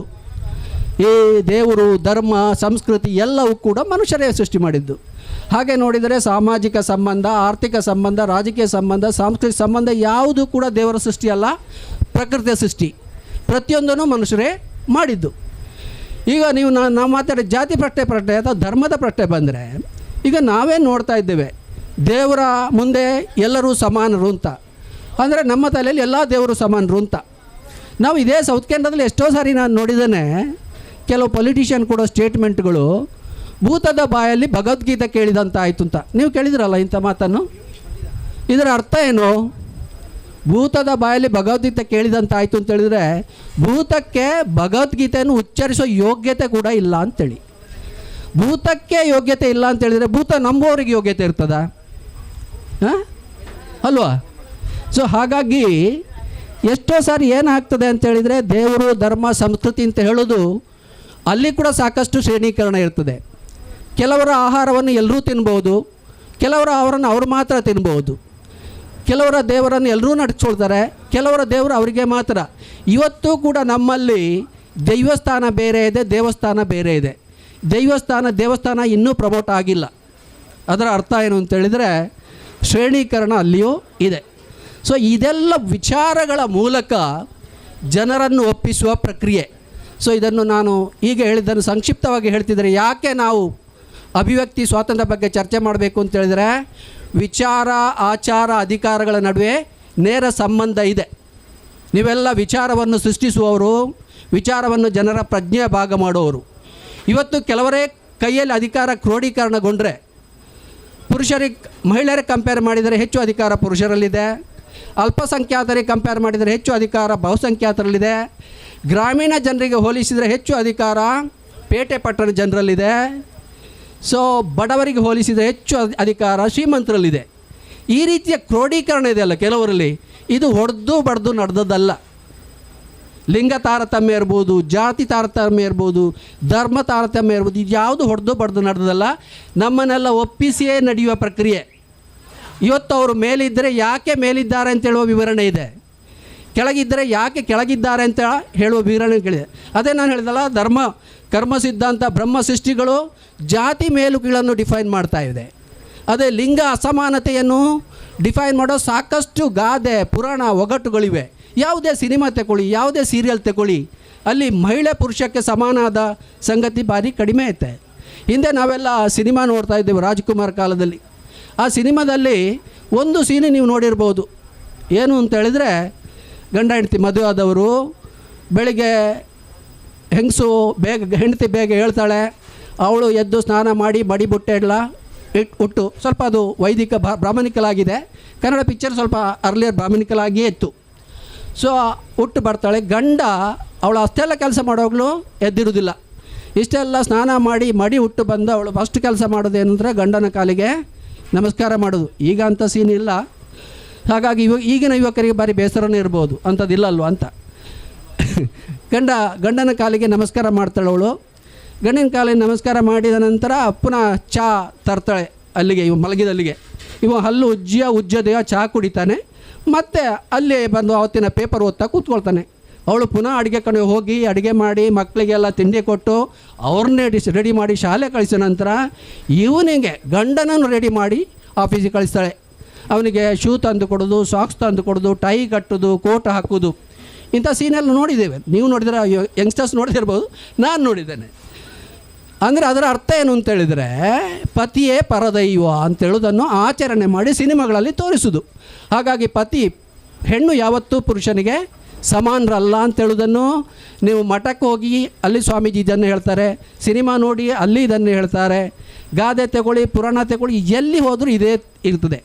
ಅಂದರೆ ತಾರತಮ್ಯಗಳನ್ನು, ಶ್ರೇಣೀಕರಣವನ್ನು ಹೊಡೆದು ಬಡ್ದು ಮಾಡೋದಲ್ಲ, ವಿಚಾರಗಳ ಮೂಲಕ.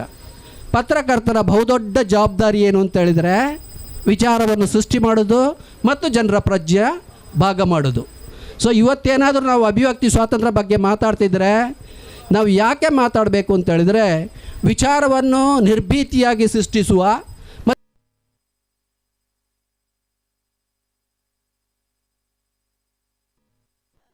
ಚರ್ಚೆ ಮಾಡಬೇಕಾಗಿದೆ.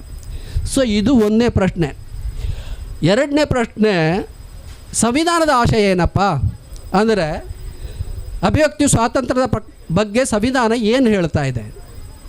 ನಮಗೆ right to equality, right to freedom ಎಲ್ಲ ಮೂಲಭೂತ ಹಕ್ಕುಗಳು. ಬಟ್ ಈ ಹಕ್ಕುಗಳು ನೀಡುವಾಗ ಸಂವಿಧಾನದ ಉದ್ದೇಶ ಏನು ಅಂತೇಳೋದು ಭಾರಿ ಮುಖ್ಯ. ನಾನು ಅಭಿವ್ಯಕ್ತಿ ಸ್ವಾತಂತ್ರ್ಯದ ಉದ್ದೇಶ ಏನು ಅಂತೇಳೋ ಮೊದಲು ಸಮಾನತೆಯ ಉದ್ದೇಶ ಏನು? ಅಭಿವ್ಯಕ್ತಿ ಸ್ವಾತಂತ್ರ್ಯ ಇರ್ಬೋದು, ರೈಟ್ ಟು ಈಕ್ವಾಲಿಟಿ ಇರ್ಬೋದು, ರೈಟ್ ಟು ಫ್ರೀಡಮ್, ಎರಡೂ ಕೂಡ ಪೊಲಿಟಿಕಲ್ ರೈಟ್ಸ್. ಇದನ್ನು ಬಳಸಿಕೊಂಡು ನಾವು ಸಾಮಾಜಿಕ ಆರ್ಥಿಕ ಪರಿವರ್ತನೆ ತರಬೇಕು ಅಂತೇಳೋದು ಸಂವಿಧಾನದ ಆಶಯ. ಬಟ್ ಸಮಾನತೆಯ ಪ್ರಶ್ನೆನ ತಗೊಂಡು ಸ್ವಾತಂತ್ರ್ಯ ಪ್ರಶ್ನೆಗೆ ಬರ್ತೇನೆ. ಇದು ಯಾಕೆ ಅಂತೇಳಿ ನಿಮಗೆ ಸುಲಭದಲ್ಲಿ ಅರ್ಥ ಆಗ್ಬೋದು. ಸಂವಿಧಾನದ ಆಶಯ ಏನು? ರೈಟ್ ಟು ಈಕ್ವಾಲಿಟಿ ಕೊಡುವಾಗ for what purpose right to equality became a fundamental right ಅಂತೇಳಿದರೆ ಅದರ ಉದ್ದೇಶ ನಾನು ಹೇಳ್ತೇನೆ. ಅದಕ್ಕೆ ಮೊದಲು ನಮ್ಮಲ್ಲಿ ಸಮಾನತೆ ಅಂತೇಳಿ ನಾವೇನು ತಿಳ್ಕೊಳ್ತೇವೆ? ಎಲ್ಲವನ್ನು ಎಲ್ಲರಿಗೆ ಸಮಾನವಾಗಿ ಹಂಚೋದು. ಆರ್ಥಿಕ ಸಾಂಸ್ಕೃತಿಕ ಸಂಪನ್ಮೂಲಗಳನ್ನು, ಅವಕಾಶಗಳನ್ನು, ಜವಾಬ್ದಾರಿಗಳನ್ನು ಎಲ್ಲರಿಗೂ ಎಲ್ಲವನ್ನು ಸಮಾನವಾಗಿ ಹಂಚೋದು ಅಂತ, ಅದು ನಮಗೆ ಸಮಾನತೆ ಅಲ್ವಾ? ಇದರಿಂದ ಹೊರತುಪಡಿಸಿ ಏನಾದರೂ ಡೆಫಿನಿಷನ್ ಇದೆಯಾ? ಇದು ನಮ್ಮ ಪ್ರಜ್ಞೆಯಲ್ಲಿ ಇರೋದು. ಬಟ್ ನಮ್ಮಂಥ ಶ್ರೇಣೀಕೃತ ಸಮಾಜದಲ್ಲಿ ಎಲ್ಲವನ್ನು ಎಲ್ಲರಿಗೆ ಸಮಾನವಾಗಿ ಹಂಚಿದರೆ ಸಮಾನತೆ ಅಸಮಾನತೆ ಇನ್ನೂ ಹೆಚ್ಚಾಗ್ತಾ ಇದೆ. It is the very objective of right to equality. Constitution ಈ ಉದ್ದೇಶದಿಂದ ಸಮಾನತೆ ಹಕ್ಕು ಕೊಟ್ಟದ್ದು. ಬಟ್ ಅನ್ಫಾರ್ಚುನೇಟ್, ನಾನು ಹೇಳಿದಲ್ಲ ಇವತ್ತಲ್ಲ ಹಿಂದಿನಿಂದಲೇ ನೀವು ಸರ್ಕಾರ ಸಾಲ ಮನ್ನಾ ಮಾಡ್ತದೆ. ಹೇಗೆ ಮಾಡ್ತದೆ? ಎಲ್ಲರಿಗೂ ಸಮಾನ 1 ಲಕ್ಷ 2 ಲಕ್ಷ ಸಾಲ ಮನ್ನಾ ಮಾಡೋದು ಅಂತ. 10 ಎಕರೆ ಇದ್ದವನಿಗೂ 1 ಲಕ್ಷ ಮನ್ನಾ, 100 ಎಕರೆ ಇದ್ದವನಿಗೂ 1 ಲಕ್ಷ ಮನ್ನಾ, 1000 ಎಕರೆ ಇದ್ದವನಿಗೂ 1 ಲಕ್ಷ ಮನ್ನಾ. ಅದೇ ರೀತಿ ಸರ್ಕಾರ ಸಾಕಷ್ಟು ಸವಲತ್ತುಗಳನ್ನು ಕೃಷಿ ಅಭಿವೃದ್ಧಿಗೆ, ಕೈಗಾರಿಕಾ ಅಭಿವೃದ್ಧಿಗೆ ಕೊಡ್ತಾ ಇದೆ. ಅಲ್ಲಿ ಕೊಡುವಾಗ ಅವ್ರಿಗೆ ಎಷ್ಟು ಭೂಮಿ ಇದೆ, ಅವ ಎಷ್ಟು ಬಂಡವಾಳ ಹೂಡಿದ್ದಾನೆ ಅಂತೇಳೋ ನೆಲೆಯಲ್ಲಿ ಕೊಡ್ತಾ ಇದೆ. ಸೊ ಭೂಮಿ ಜಾಸ್ತಿ ಇದ್ದಷ್ಟು ಸವಲತ್ತು ಜಾಸ್ತಿ, ಭೂಮಿ ಕಡಿಮೆ ಇದ್ದಷ್ಟು ಸವಲತ್ತು ಕಡಿಮೆ. ಅದೇ ರೀತಿ ಉದ್ದಿಮೆ ಕೂಡ ಜಾಸ್ತಿ ಬಂಡವಾಳ ಹಾಕಿದವನಿಗೆ ಜಾಸ್ತಿ ಸವಲತ್ತು, ಕಡಿಮೆ ಬಂಡವಾಳ ಹಾಕಿದವನಿಗೆ ಕಡಿಮೆ ಸವಲತ್ತು. ಹಾಗಾದ್ರೆ ಏನಾಗ್ತಾ ನಾವು ನೋಡ್ತಾ ಇದ್ದೇವೆ. 117 ಬಿಲಿಯನರ್ ಸೃಷ್ಟಿ ಆಗ್ತಾರೆ. ಆಕ್ಸ್ಫಾಮ್ ರಿಪೋರ್ಟ್ ಪ್ರಕಾರ 10% ಜನರಲ್ಲಿ ನಮ್ಮ ದೇಶದ 77% ಸಂಪನ್ಮೂಲ ಕ್ರೋಢೀಕರಣಗೊಂಡಿದೆ. ಬುಡದಲ್ಲಿರುವ 60% ಜನರಲ್ಲಿ 4ರಿಂದ 5% ಸಂಪನ್ಮೂಲ ಇದೆ. ಇದು ನಾವು 70 ವರ್ಷದಲ್ಲಿ ಸೃಷ್ಟಿಸಿದ ಭಾರತ. ಕರಾವಳಿ ಕರ್ನಾಟಕದಲ್ಲಿ ಇವತ್ತಿಗೆ ಊಟದ ಸಮಸ್ಯೆ ಇಲ್ಲ, ಬಟ್ಟೆ ಸಮಸ್ಯೆ ಇಲ್ಲ, ವಸತಿ ಸಮಸ್ಯೆ ಇರ್ಬೋದು. ಬಟ್ ಕರಾವಳಿ ಕರ್ನಾಟಕದ ಒಂದು ದೊಡ್ಡ ಸಮಸ್ಯೆ ಏನು? ದಕ್ಷಿಣ ಕನ್ನಡ ನಾನು ನೋಡ್ತಾ ಇರೋದು ಇಲ್ಲಿ. ನೀವು ಬ್ಯಾಂಗ್ಳೂರಿನವರಾ? ಇಲ್ಲಿ ಅವ್ರದ್ದು ಒಂದು ದೊಡ್ಡ, ನಾನು ಇಲ್ಲಿಯವನೇ. ಒಂದು ಸಮಸ್ಯೆ ಏನು ಅಂತ ಹೇಳಿದ್ರೆ, ಈ ಹಲ್ಲು ಎದುರು ಬಂದರೆ ಸತ್ತರೆ ನಿಮಗೆ ಸತ್ತನ ನಗ್ತಾ ಇದ್ದಾರೆ ಅಂತಲೂ ಗೊತ್ತಾಗೋದಿಲ್ಲ. ಇಲ್ಲೇ ಜನರು ಹಾಗೆ. ನಾವೆಲ್ಲ ಹೇಗೆ ಅಂತೇಳಿ ನಮಗೆ ಏನು ಕಷ್ಟ ಇದ್ದರೂ ಹೊರಗೆ ತೋರಿಸ್ಕೊಳ್ಳೋದಿಲ್ಲ. ನಾವು ಮುಚ್ಚಿಕೊಳ್ತೇವೆ, ಚೆನ್ನಾಗಿ ಡ್ರೆಸ್ ಮಾಡ್ತೇವೆ, ಚೆನ್ನಾಗಿ ಮಾತಾಡ್ತೇವೆ, ಆದಷ್ಟು ಇಂಗ್ಲೀಷಲ್ಲೇ ಮಾತಾಡೋಕ್ಕೆ ಟ್ರೈ ಮಾಡ್ತೇವೆ. So that's a major problem. ಇಲ್ಲಿಯೂ ಸಮಸ್ಯೆ ಇದೆ, ಇಲ್ಲಿಯೂ ಬಡತನ ಇದೆ, ಇಲ್ಲಿಯೂ ಡಿಸ್ಕ್ರಿಮಿನೇಷನ್ ಎಲ್ಲವೂ ಇದೆ. ಬಟ್ ನೀವು ಹೊರಗಿಂದ ಬಂದವ್ರಿಗೆ ಏನು ಕಾಣಬೇಕು? ಅಯ್ಯೋ ಎಂಥ ಜನಪ್ಪ, ಎಷ್ಟು ನೀಟಾಗಿ ಕೂತಿದ್ದಾರೆ, ಎಷ್ಟು ಚೆನ್ನಾಗಿ ಕೇಳ್ತಾ ಇದ್ದಾರೆ, ಎಷ್ಟು ಟೈಮಿಗೆ ಪ್ರೋಗ್ರಾಮ್ ಶುರು ಆಗ್ತಾಯಿದೆ ಅಂತೇಳಿ. ನಾನು ಕರಾವಳಿ ಕರ್ನಾಟಕದವ್ರಿಗೆ ಮಾತಾಡ್ತಾ ಇಲ್ಲ, ಬೇರೆ ಅಂದರೆ ಭಾರತ ಕರ್ನಾಟಕ ಬೇರೆ ಭಾಗದಲ್ಲಿ ಎಂಥ ಸ್ಥಿತಿ ಇದೆ ಇವತ್ತು ಅಂತ ಹೇಳಿದರೆ ಭಾರಿ ದೊಡ್ಡ ಇನ್ಇಕ್ವಾಲಿಟಿ ಇದೆ, ಇಲ್ಲೂ ಇದೆ, ಎಲ್ಲ ದಿಕ್ಕಲ್ಲಿ. ಇಲ್ಲಿ ನಮಗೆ ಗೊತ್ತಾಗೋದಿಲ್ಲ ಸರಳವಾಗಿ. ಇದೆಲ್ಲ ಅದು ಹೇಗೆ ಅಂತೇಳಿದರೆ ಸಮಾನತೆಯನ್ನು ಸಮಾನವಾಗಿ ಹಂಚಿದ್ರಿಂದ. ಧರ್ಮಗಳನ್ನು ನೋಡುವಾಗ ಕೂಡ ಸೆಕ್ಯುಲರಿಸಮ್ ಅಂತ ಎಲ್ಲ ಧರ್ಮವನ್ನು ಅಂತರ ಇಟ್ಟು ನೋಡ್ಬೋದು, ಸಮಾನ ದೂರದಲ್ಲಿಡಬೇಕು ಅಂತ. ಈ ರಾಜಕಾರಣಿಗಳು ನಮ್ಮನ್ನು ಫೂಲ್ ಮಾಡೋದು ಕಂಟಿನ್ಯೂಸ್ ನಡೀತದೆ. ನಾನು ಹೇಳಿದಲ್ಲ, ಕಾಂಪಿಟೇಟಿವ್ ಪಾಲಿಟಿಕ್ಸ್ ಯಾವ ಮಟ್ಟಕ್ಕೆ ಬಂದಿದೆ ಅಂತ ಹೇಳಿದರೆ ಆ ಮಕ್ಕಳ ಗೊಂಬೆ ಕೇಸ್ ಕೊಟ್ಟೆ ನಾನು. ಯಾವ ಲೆವೆಲಿಗೆ ತಂದಿಟ್ಟಿದ್ದಾರೆ. ಒಂದು ಸಂಸ್ಥೆ ಆದರೂ ಇವತ್ತು ಫರ್ಮ್ ಆಗಿದೆಯಾ? ನೀವು CBI ತಗೊಳ್ಳಿ, ಸುಪ್ರೀಂ ಕೋರ್ಟ್ ತಗೊಳ್ಳಿ, ಅಥವಾ ED ತಗೊಳ್ಳಿ, ಪೊಲೀಸ್ ತಗೊಳ್ಳಿ, ಎಲ್ಲವೂ ಡೈಲ್ಯೂಟ್ ಆಗಿ ಹೋಗಿದೆ. ಸಂಸ್ಥೆಗಳೇ ಗಟ್ಟಿ ಇಲ್ಲ ಇದ್ದರೆ ಸಮಾಜ ನಡೆಯುವುದು ಹೇಗೆ ಸ್ವಾಮಿ? ಸಮಾಜ ಅಂದರೆ ನಾವು ಚೆನ್ನಾಗಿ ಮಾತಾಡೋದಿಲ್ಲ. There should be good institutions, values and relations. Competitive politics ಯಾವ ಮಟ್ಟಕ್ಕೆ ರೆಡ್ಯೂಸ್ ಆಗಿದೆ ಅಂತ ಹೇಳಿದರೆ ನಮಗೆ ಏನಾಗಿದೆ, ನಮ್ಮ ಪಾರ್ಟಿಯ ಏನು ಮಾಡಿದ್ರು ಚಂದ, ಅವರು ಹಾಗೆ ಮಾಡಿದರೆ ನಾವು ಹೀಗೆ ಮಾಡ್ತಾ ಇದ್ದೇವೆ ಅಂತೇಳಿ. This is nonsense, this is not democracy. So ಸಮಾನತೆ ಪ್ರಶ್ನೆ ಹೀಗೆ ಇದ್ದಾಗೆ ಸ್ವಾತಂತ್ರ್ಯದ ಉದ್ದೇಶನೂ ಇದುವೇ. ಏನು ಅಂತ ಹೇಳಿದರೆ ನಮ್ಮ ಸಮಾಜದಲ್ಲಿ ಇವತ್ತು ಕೂಡ ದೊಡ್ಡ ಮಟ್ಟಿನ ಅನ್ಫ್ರೀಡಮ್ ಇದೆ, ಸ್ವಾತಂತ್ರ್ಯ ಇಲ್ಲದ ಸ್ಥಿತಿ ಇದೆ. ಮಹಿಳೆಯರಿಗೆ ಇರ್ಬೋದು, ಅಲ್ಪಸಂಖ್ಯಾತರಿಗೆ ಇರ್ಬೋದು, ದಲಿತರಿರ್ಬೋದು, ಬುಡಕಟ್ಟು ಇರ್ಬೋದು, ಇದೇ ಹೈದರಾಬಾದ್ ಕರ್ನಾಟಕ ಇರ್ಬೋದು, ಮುಂಬೈ ಕರ್ನಾಟಕ ಇರ್ಬೋದು. ದಲಿತ ಇವತ್ತೂ ಕೂಡ ಹೋಗಿ ಹೋಟ್ಲಲ್ಲಿ ಮತ್ತೊಬ್ಬರ ಸಮ ಕೂತು ಕುಡಿಯುವ ಚಹಾ ಕುಡಿಯೋ ಸ್ವಾತಂತ್ರ್ಯ ಇಲ್ಲ ಸ್ವಾಮಿ. ಕ್ಷೌರಿಕ ಅಂಗಡಿಗೆ ಹೋಗಿ ಕ್ಷೌರ ಮಾಡಿಸೋ ಸ್ವಾತಂತ್ರ್ಯ ಇಲ್ಲ ಸ್ವಾಮಿ. ನಾನು ಹೇಳ್ತಾ ಇರೋದು ಎಕನಾಮಿಕ್ ಫ್ರೀಡಮ್ ಬಗ್ಗೆ ಮಾತಾಡ್ತಾ ಇಲ್ಲ, ಕೇವಲ ಮಾನ ಸಮ್ಮಾನದ ಪ್ರಶ್ನೆ. ಅದೇ ಮಹಿಳೆ, ನಾವು ಇಷ್ಟೆಲ್ಲ ಮಾತಾಡ್ತಾ ಇದ್ದೇವಲ್ಲ, ಒಂದು ಸಮಾನ ಭಾರಿ ಸಾಕಷ್ಟು ಫ್ರೀಡಮ್ ಇದೆ ಅಂಥೇಳಿ. ಹಾಗೆ ಅಂಥೇಳಿ ಇವತ್ತು ಕೂಡ ದೇಶದ ಯಾವುದೇ ಮೂಲೆಯಲ್ಲಿ ಮಹಿಳೆ ಎಲ್ಲ ಕೆಲಸವನ್ನು ಮಾಡೋ ಫ್ರೀಡಮ್ ಇದೆಯಾ? ಡ್ರೈವರ್ ಆಗ್ಬೋದಾ? ಲಾರಿ ಡ್ರೈವರ್ ಆಗ್ಬೋದಾ? ಆಗಬೇಡಿ ಅಂತ ಯಾರೂ ಹೇಳೋದಿಲ್ಲ, ಆದರೆ ವಾಪಸ್ ಬರ್ಬೋದಾ ಸೇಫಾಗಿ? Do we have freedom? So ಯಾಕೆ ಫ್ರೀಡಮ್ ಕೂಡ ಏನು ಬಳಕೆ ಆಗ್ತದೆ ಅಂತ ಹೇಳಿದರೆ ಬಲಾಢ್ಯರ ಫ್ರೀಡಮ್ ಬಗ್ಗೆ ಚರ್ಚೆ ನಡೀತಾ ಇದೆ, ಬಲಹೀನರ ಫ್ರೀಡಮ್ ಬಗ್ಗೆ ಯಾರೂ ಮಾತಾಡ್ತಾ ಇಲ್ಲ. ಸೊ ನಾನು ಹೇಳ್ದಲ್ಲ, ಸ್ವಾತಂತ್ರ್ಯದ ಪ್ರಶ್ನೆ ಕೂಡ ಹೇಗೆ ಚಲಾವಣೆಗೆ ಬರಬೇಕು ಅಂತ ಹೇಳಿದರೆ ನಾನು ಒಂದೆರಡು ಉದಾಹರಣೆ ಕೊಡ್ತೇನೆ ನಿಮಗೆ. ಅದು ಕೂಡ ಇರೋದು ಬಲಹೀನರಿಗೆ ಸ್ವಾತಂತ್ರ್ಯ ಕೊಡಲಿಕ್ಕೆ ಇರೋದು, ಬಲಾಢ್ಯರ ಸ್ವಾತಂತ್ರ್ಯದ ಬಗ್ಗೆ ಅಲ್ಲ. ಅದು ಸಂವಿಧಾನದ ಆಶಯ ಇರೋದು ಯಾರಿಗೆ ಸ್ವಾತಂತ್ರ್ಯದ ಕೊರತೆ ಇದೆ ಅವರ ಸ್ವಾತಂತ್ರ್ಯವನ್ನು ಹೆಚ್ಚಿಸುವ ರೀತಿಯಲ್ಲಿ ಅಭಿವ್ಯಕ್ತ ಸ್ವಾತಂತ್ರ್ಯ ಆಚರಣೆ ಮಾಡಬೇಕು ಅಂತ ಹೇಳೋದು ಸಂವಿಧಾನದ ಆಶಯ. ಎರಡು ಉದಾಹರಣೆ ಕೊಡ್ತೇನೆ ನಿಮಗೆ.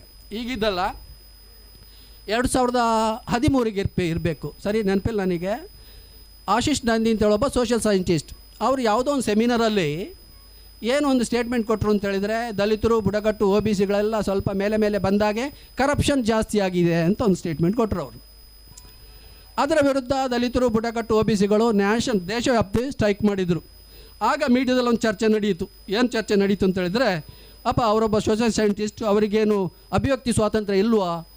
ದಲಿತರು, ಬುಡಕಟ್ಟು ಮತ್ತು ಹಿಂದುಳಿದ ಜಾತಿಗಳು ಜಾಸ್ತಿ ಅಧಿಕಾರಕ್ಕೆ ಬಂದಾಗ ಕರಪ್ಷನ್ ಜಾಸ್ತಿ ಆಗಿದೆ ಹೇಳಿದ್ದಾರೆ, ಅವರಿಗೆ ಆ ಸ್ವಾತಂತ್ರ್ಯ ಇದೆ ಹೇಳಿದ್ದಾರೆ ಅಂತೇಳಿ ಆ ಚರ್ಚೆ ನಡೀತಾ ಇತ್ತು. ಬಟ್ ಅದರ ಪ್ರಶ್ನೆ ಏನು ಅಂತ ಹೇಳಿದರೆ, ದಲಿತರು, ಬುಡಕಟ್ಟು, OBCಗಳು ಈಗಾಗಲೇ ಅವರೇನಾದರೂ ಕೆಲಸ ಸಿಕ್ಕಿದರೆ ಅದು ಸರ್ಕಾರದ ಕೃಪೆಯಿಂದ ಸಿಕ್ಕಿದೆ, ಮೆರಿಟಿಗೆಲ್ಲ ಸಿಕ್ಕಿದ್ದು, ಅವರಿಗೆ ರಿಸರ್ವೇಷನಿಂದ ಸಿಕ್ಕಿದೆ ಅಂತ ಇದೆ. ಅಂಥದ್ರಲ್ಲಿ ಇಂಥ ಸ್ಟೇಟ್ಮೆಂಟ್ ಏನು ಮಾಡ್ಬೋದು ಅಂತೇಳಿದರೆ, ಒಂದು ಅವರಿಗೆ ಯೋಗ್ಯತೆ ಇಲ್ಲ, ಅದ್ರ ಜೊತೆ ಕರಪ್ಟ್ ಅಂತೇಳಿ. ಅಂದರೆ ಅದೇ ಜನರ ಸ್ವಾತಂತ್ರ್ಯದ ಮೇಲೆ, ಎಕನಾಮಿಕ್ ಫ್ರೀಡಮ್ ಮೇಲೆ ಏನು ಇಂಪ್ಯಾಕ್ಟ್ ಆಗ್ತಾಯಿದೆ? ಸೊ ಅವರು ಎಂಥ ಸ್ಟೇಟ್ಮೆಂಟ್ ಕೊಟ್ಟಿದ್ದಾರೆ ಅಂತ ಹೇಳಿದರೆ, ಈಗಾಗಲೇ ಪಾತಾಳದಲ್ಲಿರುವವರ ಸ್ವಾತಂತ್ರ್ಯವನ್ನು ಮತ್ತೆ ಕುಗ್ಗಿಸುವ ಹೊಡೆತ ಕೊಟ್ಟಿದ್ದಾರೆ. So it is not the purpose of the constitution. Constitution freedom ಯಾಕೆ ಕೊಟ್ಟಿದೆ ಅಂತ ಹೇಳಿದರೆ, ಏಣಿಯ ಬುಡದಲ್ಲಿರುವ ಸ್ವಾತಂತ್ರ್ಯವನ್ನು ಹೆಚ್ಚಿಸುವ ರೀತಿಯಲ್ಲಿ ನಾವು ಅಭಿವ್ಯಕ್ತ ಸ್ವಾತಂತ್ರ್ಯವನ್ನು ಬಳಸಬೇಕು ಅಂತ. ಮತ್ತೊಂದು ಉದಾಹರಣೆ ಕೊಡ್ತೇನೆ ನಾನು. ಅದೇ ಸಂದರ್ಭದಲ್ಲಿ ಕಮಲ್ ಹಾಸನ್ ಒಂದು ದಶಾವತಾರಂ ಅಂತ ಒಂದು ಸಿನಿಮಾ ಬಂತು. ಆ ಸಿನಿಮಾದಲ್ಲಿ ಮುಸ್ಲಿಮರನ್ನು ಟೆರರಿಸ್ಟ್ ಅಂತ ಬಿಂಬಿಸಿದರು. ಅದಕ್ಕೆ ಇಡೀ ದೇಶವ್ಯಾಪ್ತಿ ಮುಸ್ಲಿಮರು ಪ್ರೊಟೆಸ್ಟ್ ಮಾಡಿದರು. ಆಗಲೂ ಅದೇ ಶುರುವಾದ್ದು, ಕಮಲ್ ಹಾಸನಿಗೆ ಅಭಿವ್ಯಕ್ತಿ ಸ್ವಾತಂತ್ರ್ಯ ಇಲ್ವಾ, ಕೋಟಿಗಟ್ಟಲೆ ದುಡ್ಡು ಹಾಕಿ ಸಿನಿಮಾ ಮಾಡಿದ್ದಾರೆ, ಅದನ್ನು ರಿಲೀಸ್ ಮಾಡೋದು ಬೇಡವಾ? ಅದು ಸರಿಯಪ್ಪ, ಬಟ್ ವಾಟ್ ಅಬೌಟ್ ಮುಸ್ಲಿಮರು ಟೆರರಿಸ್ಟ್? ಮುಸ್ಲಿಂ ಟೆರರಿಸ್ಟ್ ಇರ್ಬೋದು, ಬಟ್ ಎಲ್ಲರ ಮುಸ್ಲಿಂ ಟೆರರಿಸ್ಟಾ? ಬಟ್ ಈಗಾಗಲೇ ಒಂದು ಅಂಥ ಚಿತ್ರಣ ಇದೆ ಈ ಡರ್ಟಿ ಕಾಂಪಿಟೇಟಿವ್ ಪೊಲಿಟಿಕ್ಸಿಂದಾಗಿ, ಕಮ್ಯುನಲ್ ಪೊಲಿಟಿಕ್ಸಿಂದಾಗಿ. ಸೊ ಈ ಸಿನಿಮಾ ಏನು ಮಾಡ್ತದೆ, ಈಗಾಗಲೇ ಇರುವ ಚಿತ್ರಣವನ್ನು ಇನ್ನೂ ಹೆಚ್ಚು ಗಟ್ಟಿ ಮಾಡ್ತಾ ಇದೆ. ಸೊ ಹಾಗಾಗಿ ಒಬ್ಬ ಸಿನಿಮಾ ಮಾಡೋರಾಗಲಿ, ಕತೆ ಬರೆಯೋರಾಗಲಿ, ಕಾದಂಬರಿ ಬರೆಯೋರಾಗಲ ದೊಡ್ಡ ಜವಾಬ್ದಾರಿ ಏನು ಅಂತೇಳಿದರೆ, ಏಣಿಯ ಬುಡದಲ್ಲಿ, ಪಿರಮಿಡ್ ಬುಡದಲ್ಲಿ ಯಾರಿದ್ದಾರೆ, ನಾನು ಬರೆಯುವ ಪ್ರತಿಯೊಂದು ಪದ ಕೂಡ ಆ ಕಡೆಯ ವ್ಯಕ್ತಿಯ ಬದುಕಿನ ಮೇಲೆ ಏನಾಗ್ತದೆ ಅಂತ ಹೇಳೋದು ಆಲೋಚನೆ ಭಾರಿ ಮುಖ್ಯ ಆಗಬೇಕು. ಅದು ನಮಗೆ ಗೊತ್ತಿಲ್ಲ ಇದ್ದರೆ ಭಾರಿ ಕಷ್ಟ. ಸಂವಿಧಾನ ಆಶಯ ಇರುವುದು ಕೂಡ ಕಟ್ಟ ಕಡೆಯ ವ್ಯಕ್ತಿಯ ಸ್ವಾತಂತ್ರ್ಯವನ್ನು ಹೆಚ್ಚಿಸುವ ದೃಷ್ಟಿಯಿಂದ ಅಭಿವ್ಯಕ್ತಿ ಸ್ವಾತಂತ್ರ್ಯ ಸಂವಿಧಾನದಲ್ಲಿ ಉಲ್ಲೇಖಗೊಂಡಿದೆ. This is also political right. By using this political right ಅಂದರೆ ಅಭಿವ್ಯಕ್ತಿ ಸ್ವಾತಂತ್ರ್ಯ ಬಳಸಿ ತಳಸ್ತರ ಜನರ ಆರ್ಥಿಕ, ಸಾಮಾಜಿಕ ಮತ್ತು ಧಾರ್ಮಿಕ ಆ ಸ್ವಾತಂತ್ರ್ಯವನ್ನು ಹೆಚ್ಚಿಸುವುದು ಇದರ ಉದ್ದೇಶ. ಬಿಟ್ಟೆ ಈಗ ನಾವು ನೋಡ್ತಾ ಇದ್ದೇವಲ್ಲ, ಹೆಚ್ಚಾಗ್ತಾ ಇದೆಯಾ? ತಳಸ್ತರ ಜನರ ಉಡುಗೆ ತೊಡುಗೆ, ಆಹಾರ ಎಲ್ಲವನ್ನು ಕೂಡ ಎಷ್ಟು ನಿಕೃಷ್ಟವಾಗಿ ಮಂಡಿಸಲಾಗ್ತದೆ ಅಂತ ಹೇಳಿದರೆ ಎಷ್ಟೋ ಸಾರಿ ನಮಗೆ ಒಂದು 2ನೇ ದರ್ಜೆ ಪ್ರಜೆಗಳ ಲೆವೆಲಿಗೆ ಕೊಂಡು ಹೋಗ್ತಾ ಇದ್ದೇವೆ. ಸೊ ಇದು ನಾನು ಹೇಳ್ತಾ ಇರೋದು ಸಂವಿಧಾನದ ಆಶಯ ಏನಿದೆ ಅಂತ ಹೇಳಿದರೆ, ಥ್ಯಾಂಕ್ ಯು. ನಾನು ಯಾಕೆ ಎಷ್ಟು ಫಾಸ್ಟ್ ಮಾತಾಡಿದೆ ಅಂತ ಹೇಳಿದರೆ, ಈಗ ಎಲ್ಲರೂ ಹೋಗೋ ಮೂಡಲ್ಲಿ ಇರ್ತಾರೆ, ಹೇಳೋದೆಲ್ಲೊಂದು ಅಂದರೆ ಆ್ಯಕ್ಚುಲಿ ಉದ್ಘಾಟನೆ ಆದ ನಂತರ ದೊಡ್ಡ ಇಂಟ್ರೆಸ್ಟ್ ಇರೋದಿಲ್ಲ. ಆದರೂ ಇಷ್ಟು ಜನ ಕೂತದ್ದು ಯಾಕೆ ಕೂತಿದ್ರೆ ಗೊತ್ತಿಲ್ಲ ನನಗೆ, ಇಳಿಲಿಕ್ಕಾಗಿಲ್ವಾ ಕೂತಿದ್ದಾರೆ, ಹಾಗೆ ಸ್ವಲ್ಪ ಹೇಳೋದು ಹೇಳಿ ಮುಗಿಸುವ ಅಂತ. ಓದು ಅನುಭವದಿಂದ ಬಂದದ್ದು, ನೀವು ಇದನ್ನೆಲ್ಲ ಒಪ್ಪಿಕೊಳ್ಬೇಕು ಅಂತ ನಾನು ಹೇಳೋದಿಲ್ಲ. ಇದನ್ನು ನೀವು ಪ್ರಶ್ನೆ ಮಾಡ್ಬೋದು, ಬದಲಿ ವಾದ ಮುಂದಿಡ್ಬೋದು, ಅದ್ಯಾಕೆ ಇದೆ ಈಗ ಯಾಕೆ, ನೀವು ಎಲ್ಲವೂ ಮಾಡ್ಬೋದು. ಇದು ನನ್ನ ನಿಲುವು. ಅಭಿವ್ಯಕ್ತಿ ಸ್ವಾತಂತ್ರ್ಯ ಯಾಕೆ ಬೇಕು, ಅದರ ಉದ್ದೇಶ ಏನು, ಸಂವಿಧಾನದ ಆಶಯ ಏನು ಅಂತ ನಾನು ಹೇಳಿದೆ.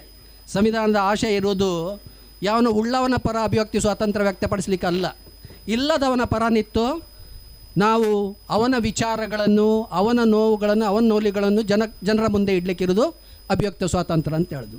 ಇದು ಸಂವಿಧಾನದ ಆಶಯ.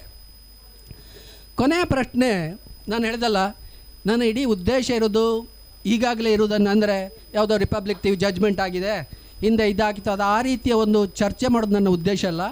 ಈ ಅಭಿವ್ಯಕ್ತಿ ಸ್ವಾತಂತ್ರ್ಯದ ಚರ್ಚೆಯನ್ನು ವಿಸ್ತರಿಸುವುದು ಹೇಗೆ, how to extend this debate ಅಂತ ಹೇಳೋದು ನನ್ನ ಉದ್ದೇಶ.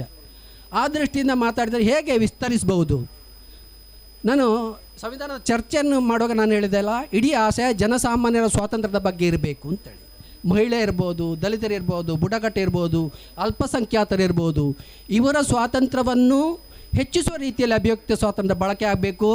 ಮತ್ತು ಇವರು ಕೂಡ ಅಭಿವ್ಯಕ್ತಿ ಸ್ವಾತಂತ್ರ್ಯವನ್ನು ಬಳಸಿಕೊಂಡು ತಮ್ಮ ನೋವುಗಳನ್ನು ಜಗತ್ತಿಗೆ ಹೇಳೋ ರೀತಿ ಇರಬೇಕು ಅಂತೇಳಿ. ಇದು ಆಗಬೇಕು ಅಂತ ಆದರೆ ಅವರಿಗೆ ಅಭಿವ್ಯಕ್ತಿ ಸ್ವಾತಂತ್ರ್ಯವನ್ನು ಆಚರಿಸುವ ಸಾಮರ್ಥ್ಯ ಬೇಕು. ಅರ್ಥ ಆಯ್ತಾ? ನಾನು ಇದನ್ನು ಸ್ವಲ್ಪ ವಿವರಿಸಬೇಕು.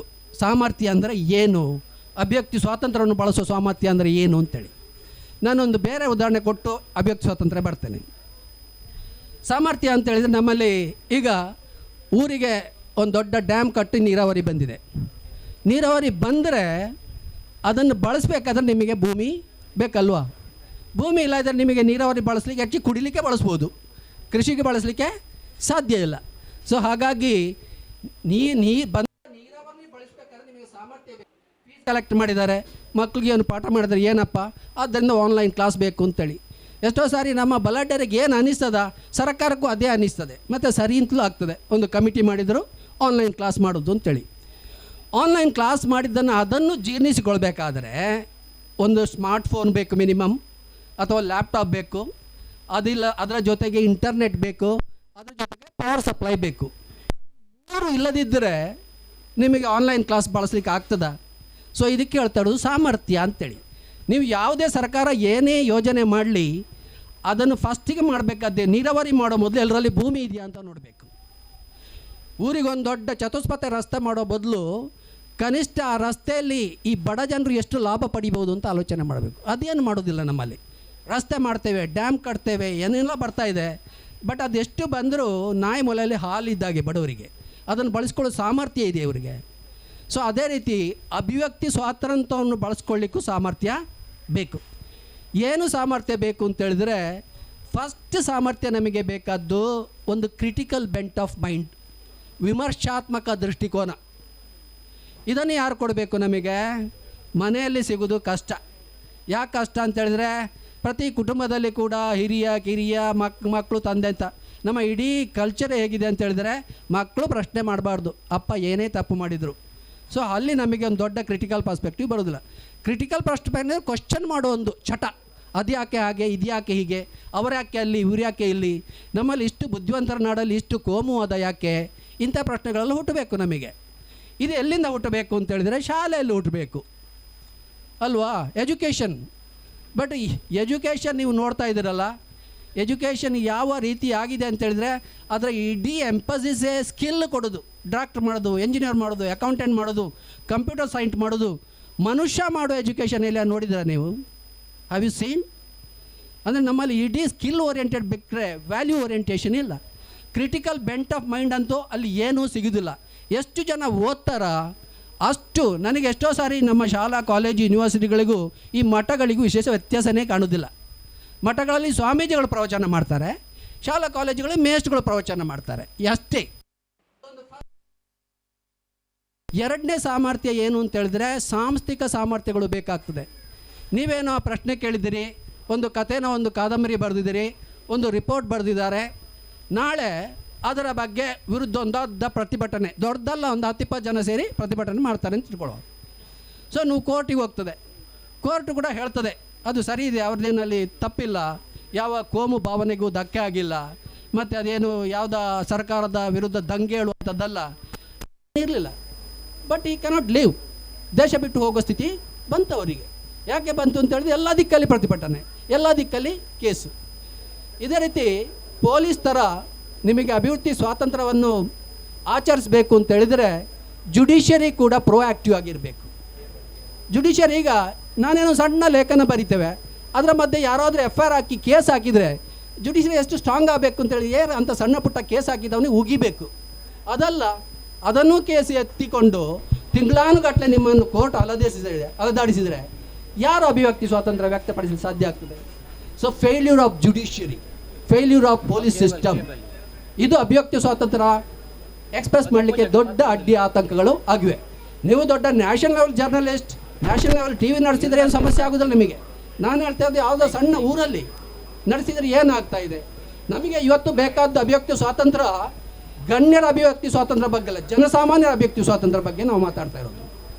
ಅದನ್ನು ಆಚರಣೆ ತರುವಂತೆ ನಿಮ್ಮಂಥ ಪತ್ರಿಕಾ ರಂಗದವರು, ಪೊಲೀಸು, ಜುಡಿಷಿಯರಿ, ನೆಕ್ಸ್ಟ್ ಪ್ರೆಸ್. ನನಗೆ ಗೊತ್ತಿರುವ ಹಾಗೆ ಇವತ್ತು ಒಂದು TV ಆಗಲಿ, ಒಂದು ಪೇಪರ್ ಆಗಲಿ ಆರಂಭಿಸಬೇಕಾದರೆ ಲಕ್ಷ ಅಲ್ಲ ಕೋಟಿಗಟ್ಟಲೆ ಇನ್ವೆಸ್ಟ್ಮೆಂಟ್ ಬೇಕಾಗ್ತದೆ. ಅಷ್ಟು ಮಾತ್ರ ಅಲ್ಲ, ತುಂಬ ಪ್ರೆಸ್ಗಳು ಇವತ್ತು ಕಾರ್ಪೊರೇಟ್ ಹಿಡಿತದಲ್ಲಿದೆ. ಅವರಿಗೆ ನಿಜವಾಗಿ ಸಾಕಷ್ಟು ಪ್ರೆಸ್ ರಿಫಾರ್ಮಿಗೆ ಜರ್ನಲಿಸ್ಟ್ ರಿಫಾರ್ಮಿಗೆ ಸಂಬಂಧಪಟ್ಟ ಸಾಕಷ್ಟು ಕಮಿಟಿಗಳಾಗಿವೆ, ಸಾಕಷ್ಟು ವರದಿಗಳಾಗಿವೆ. ಅದು ಏನು ಹೇಳ್ತವೆ ಅಂತ ಹೇಳಿದರೆ, ಯಾರು ಪೇಪರ್ ನಡೆಸ್ತಾರ, ಯಾರು TV ಮಾಧ್ಯಮ ಇಂಡಸ್ಟ್ರಿಯಲ್ಲಿ ಕೆಲಸ ಮಾಡ್ತಾರ, ಅವರಿಗೆ ಬೇರೆ ಬಿಸ್ನೆಸ್ ಇರಬಾರ್ದು ಅಂತ ಹೇಳ್ತಾ ಇದ್ದಾರೆ.